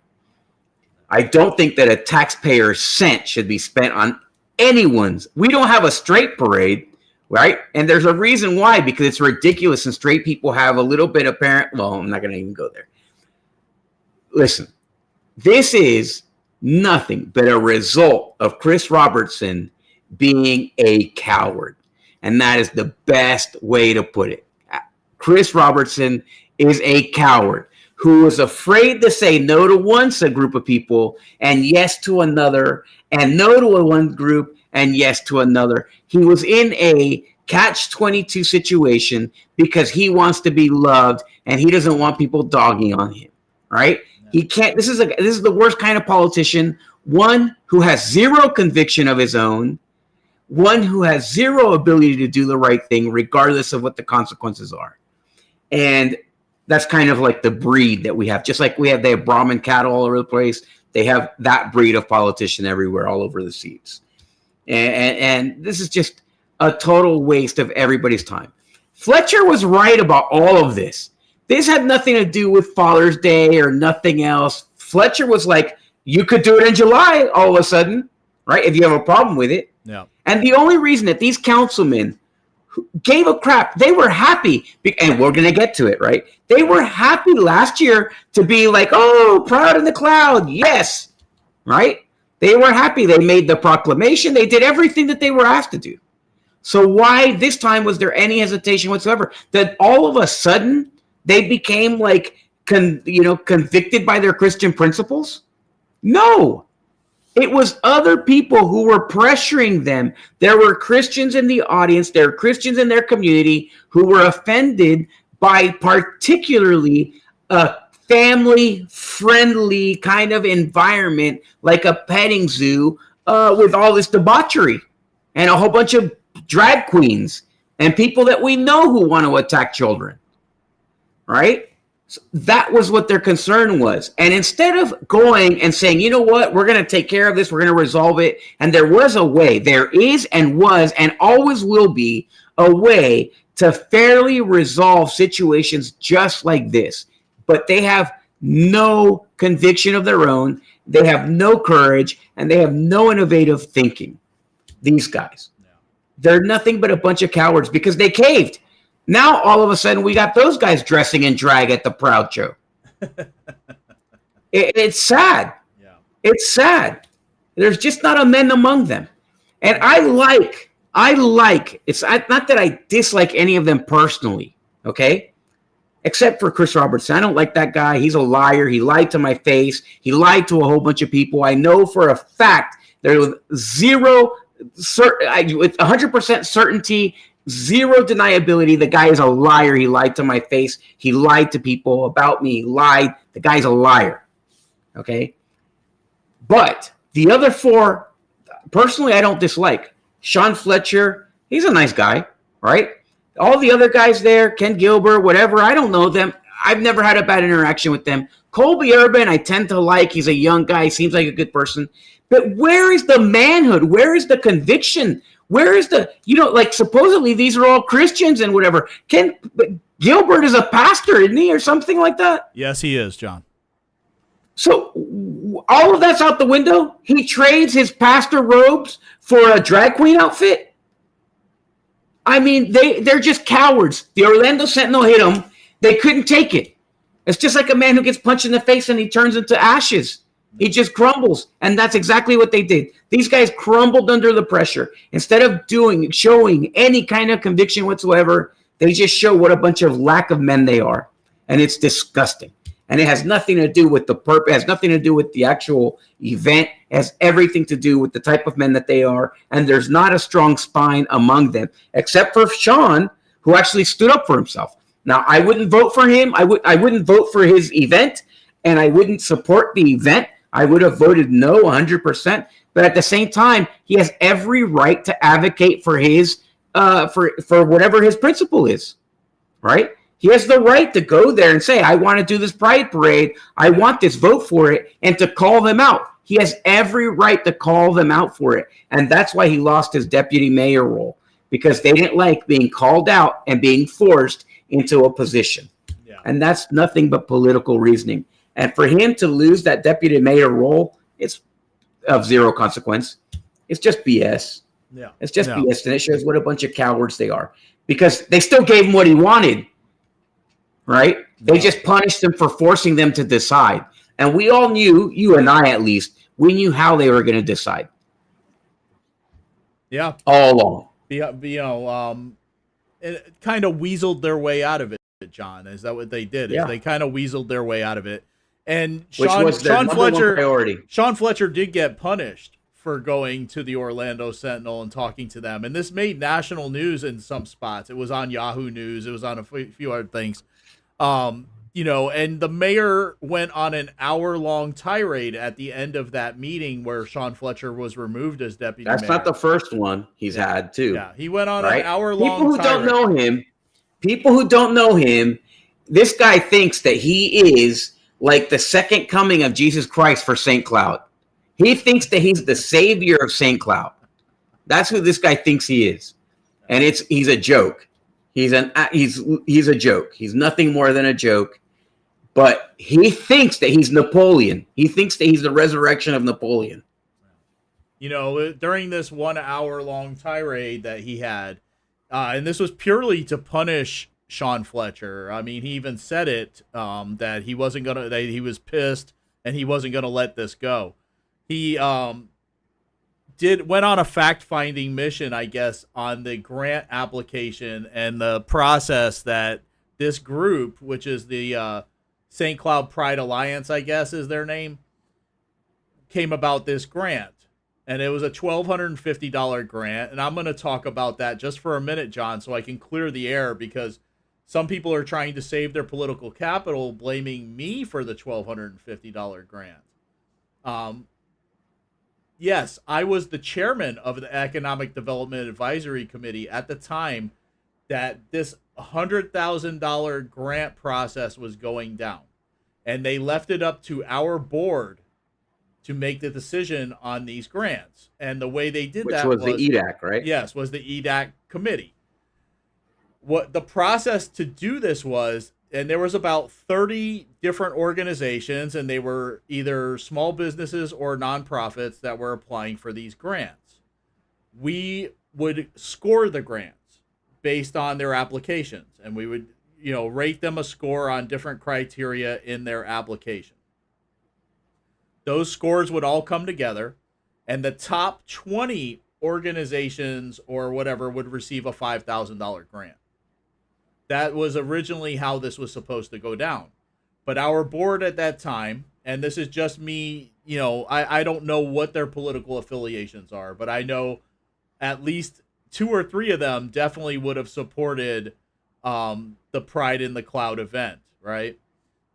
We could not come to a consensus on the way this went down, because there was a number of organizations that I didn't want to see get any money. There was a number of organizations that one of the other members didn't want to see get any money. It was just kind of like this back and forth between all of us on how this was going to go down.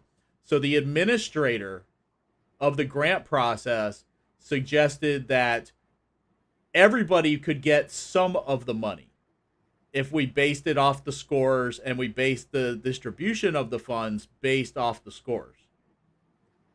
And my biggest concern at that time was I noticed that a Place for Grace, which is a thrift shop in St. Cloud owned by Deputy Mayor Ken Gilbert, was asking for 6 grants totaling $30,000. That bothered me. That bothered me quite a bit, because I don't want to subsidize a millionaire's thrift shop. And I'm not just saying they're a thrift shop. They do other things. Like, I know they feed homeless people on Wednesdays or Thursdays or something like that. But my biggest concern was seeing that he did not get $30,000 of this $100,000 in grant money. So his organization is asking for money. That's on the record, and it's in the minutes, because I spoke up about that, and I said, is everyone aware here that there are 6 requests from a sitting city council member's business for totaling $30,000. Wow. And the solution that the administrator came up with, like I said, was that everybody would get a little bit of money that applied for these grants. So some people got the $5,000. Some nonprofits, some businesses got the $5,000. Some maybe got 3. Some maybe got, these people, the LGBTQ people, got $1,250. So they got a low percentage of the money. They could have gotten up to 5. They ended up getting $1,250, so they were scored low. Right. So it really wasn't you who was responsible for this Proud in the Cloud event, as is being told to people. No. We had no idea. I thought that you were the inventor of Proud of the Cloud, the way that it was described. Right, and that's the way it's being portrayed. Is that and then the mayor was saying EDAC over and over again. 3 council members were saying defamatory comments pointed at Sean Fletcher as a scare tactic to him, so that he never goes back to the media and talks, against this council. When the funny thing about that is that we all supported a certain council member who we called the People's Councilman, who was in constant fight with the other council members, and that was Chuck Cooper. And that includes the mayor of St. Cloud, Chris Robertson. He was a big supporter of Chuck Cooper. But now he doesn't want any of the other council members going up against him and going to the media or saying, it's really sad. But the thing that I'll say to this, John, is that he didn't have to sign off on the ranch. The ranch, they made the request to move the event to the ranch because there was construction down at the lakefront. Mayor Robertson signed off on the move to the ranch before he did his fact-finding mission that there wasn't enough staff, there wasn't enough people, and all this. He blames the city and says that he was piecemealed the information, but I'm saying that this is business as usual. And if Pastor Don Gray did not go before the city council and complain about the event, if Sean Fletcher hadn't gone to the Orlando Sentinel, Chris Robertson would have never done his fact-finding mission, and this would have just gone on, would have been under the rug. The proclamation would have happened too. The thing that Chris Robertson, well, you know, I'm getting ahead of myself. So let's play the next video, which is this past meeting, which was this past Tuesday, which was a special council meeting. Here's where their convictions. This is the video about their showing their true colors, right? Yeah, this is it. Okay, so here's their true colors. Month and certain events happening. A special city council meeting was held today, and they decided that they needed to add extra security for a Pride Month event happening this Saturday called Proud in the Cloud. And taxpayers are going to be on the hook for more security. I object to my taxpayer dollars going to support this Pride event. This is nothing more than a celebration of a sexual preference and an alternate lifestyle. You know, because it's funny that those that brings the little few voices of hate, on Sunday they're all preaching to their creator, because their creator doesn't teach them that. Passionate public comments started off this St. Cloud special meeting called What by a Mayor moron Chris that guy is. Whoever after that controversy was, surrounding Pride the Month. guy, if you don't know how to speak English, then don't come to a meeting and speak in English. That was Jose Alvarez. No way, Jose from. So that's a sitting legislator who doesn't speak English. Amazing. We almost had two of those, by the way. Yes, yeah, we almost did. People also shared how they felt about the city giving $1,250 taxpayer money to Saturday's Proud in the Cloud event. The debate stems from a disagreement between St. Cloud Mayor Chris Robertson and former Deputy Mayor Sean Fletcher, who was the first openly gay council member. Fletcher was removed as deputy mayor after council disagreed with the way he handled their decision to stop issuing proclamations for the month of June, suggesting they did not want to support Pride Month. He remains a council member. I absolutely believe it could have been handled differently, and I'm going to leave it at that. Today, council voted to provide and pay for 10 additional Parks and Recreation staff members. Mayor Robertson said he felt there was not enough staff for the event that could draw over 2,000 people. He also questioned the grant application process. I believe we were hoodwinked up here on council. Osceola County Commissioner Cheryl Grebe is also one of the volunteers helping with this The event. voters of St. Cloud were hoodwinked by that Napoleon complex. Hoodwinking going on, nothing of that sort. This is just a group that wants to have an event. St. Cloud community correspondent Laverne. I mean, is Cheryl Grebe not satisfied with the 50-foot tower erected in honor of her sexual preference? Is that not enough for her? I guess not. I mean, no, you know, she needs to make. She has to have. But you know what, John? Not to agree with Cheryl Grebe, but I guess I have to in this instance because she is right. There was no hoodwinking going on. No, there was no hoodwinking. The group did not know how to fill out the grant application properly, I guess, according to the mayor, and I guess that's correct. I'm not saying it's not, but there was no ill will intended by that. And I will say this, you know, we both talked to Sean Fletcher. All he wanted was them to go on the record saying they were against the proclamation. That was it. He just wanted a vote, and they wouldn't give it to him. And there's a reason why. But what are you going to do in 2026? What are you going to do in 2027? What are you going to do in 2028? Because you're not going to be able to do this same thing where the proclamation review, you're going to have a review of the process. You're not going to be able to do the same thing in the next 3 years. So you guys are going to have to figure out how you're going to go about this. I see that Ken Gilbert, he puffed his chest and he was like, this is going to be the best event ever. It's going to be fantastic. Don't we have a video of that? Yeah, we sure do. We sure do. Let me play that. Where is it? We're not moving backwards in any way. We actually sponsored this LGBTQ event. We've given them a great discount. So we have not gone anywhere backwards. So I just want to go ahead and put that on the record that that's never happened. So. Scott, thank you for everything and your hard work, and the Parks and Rec staff, the police, the fire, everybody. This event, although we may seem it's a little controversial, it's going to be huge. It's going to be great. It's going to be fantastic. It's going to be the most awesome event on the ranch, and I look forward to participating. And yes, I'll be there. I yield back to you, Mayor. Thank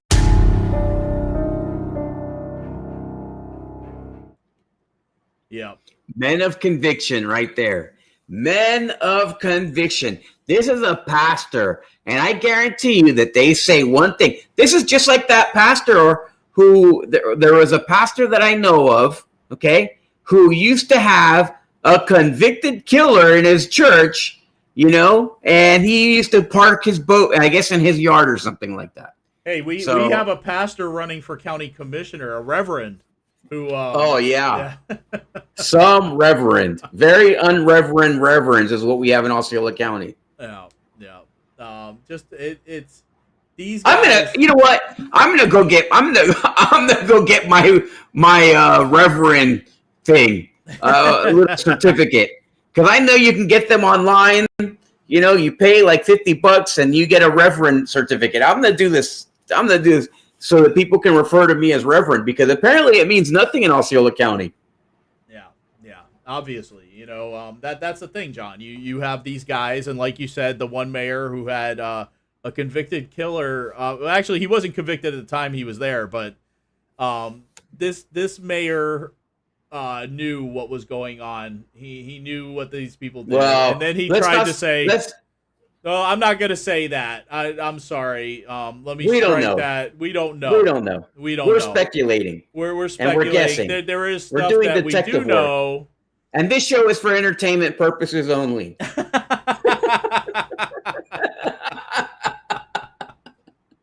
Oh, my God. I didn't say who. Anyway, but, yeah. You know, this whole thing, John, and you saw them doing about face. Mayor Robertson, Deputy Mayor Gilbert just came out and said they hope they have a great event. Mayor Robertson was bowing down before No Way Jose Alvarez and telling him, we're not taking any steps backward. We're taking steps forward. You know, they hope that they have a great event out there. They had that event today. Forward, like I said. They had that event today. I don't know how was it went. Today? Yeah, it was today. I don't know what was going on. I saw a couple of brief pictures. We were supposed to have a mole installed and going there today, but the mole couldn't make it. So, but we did hear that Ken Gilbert made it. He did make it. I'm sure. And there he is. Oh, look, he's gorgeous. What a distinguished council, ma'am. I don't know. I'm surprised it wasn't Chris who got dressed up to go. Oh, really? Yeah. Don't be too surprised. surprised. He did make it. Oh, wow. That's the best he's ever looked. Oh, my God. Those are not actually those two individuals. That is, just so you know. That's probably what he looks like at his parents' house when he's relaxing. Oh, my God. You know, all they had to do, right, is these guys, and I'm not... Colby Urban stayed quiet, and this is the first time he stayed quiet because he's been taking the fall for these decisions of these guys for a while now.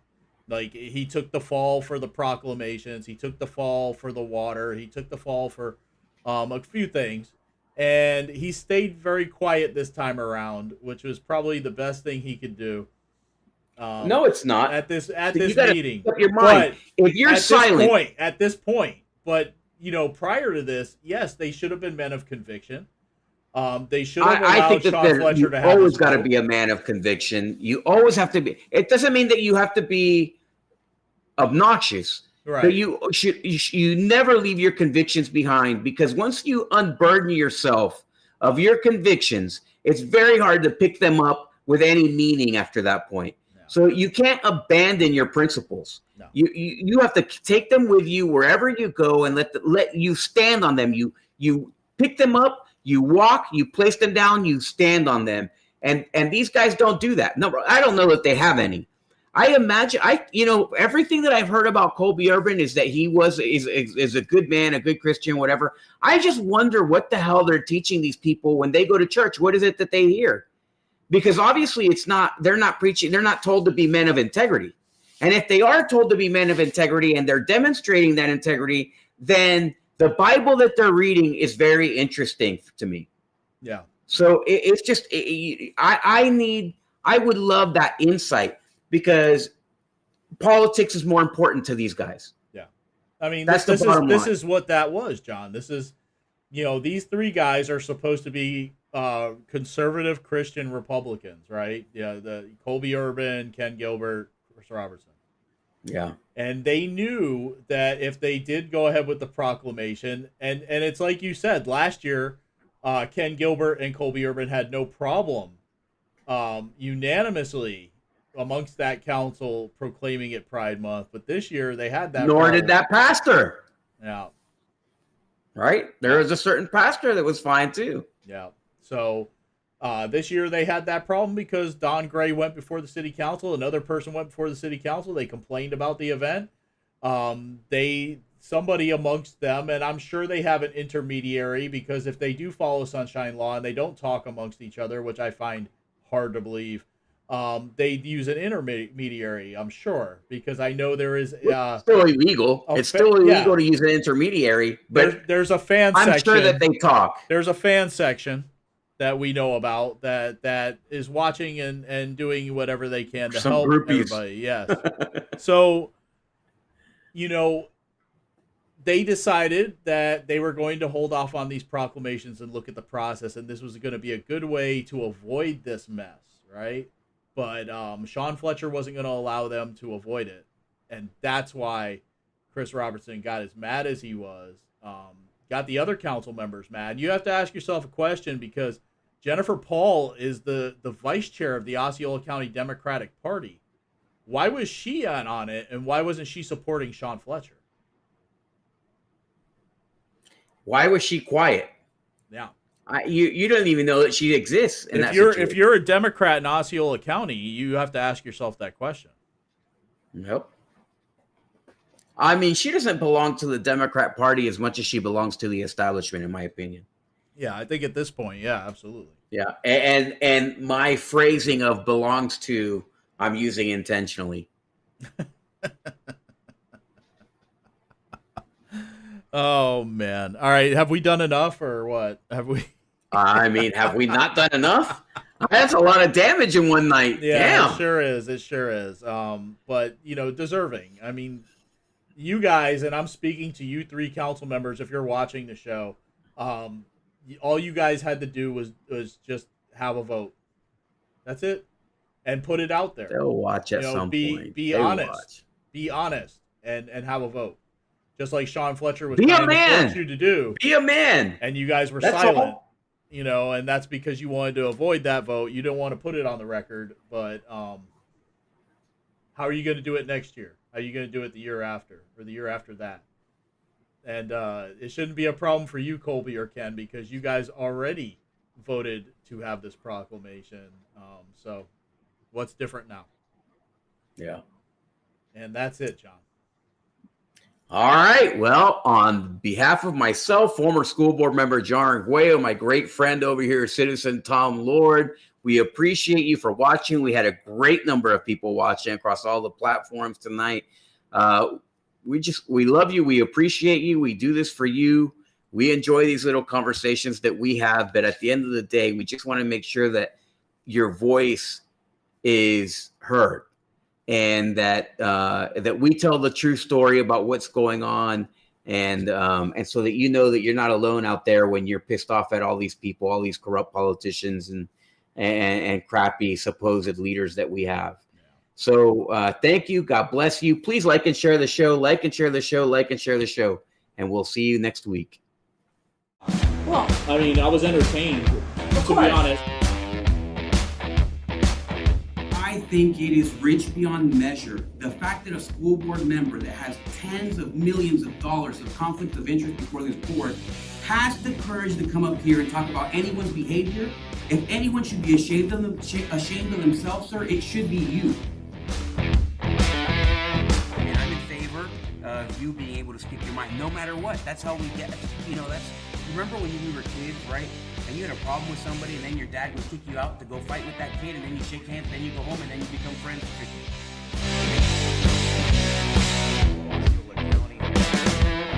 Discussed when they're trying to, take this word and give it meaning that it doesn't have. Like our entire country needs to go through a fasting. You see all of these new age hippies, right? They're constantly fasting. They're doing starvation diets, or they won't eat for this. What is it called? Like some kind of intermittent fasting. It's not just us and not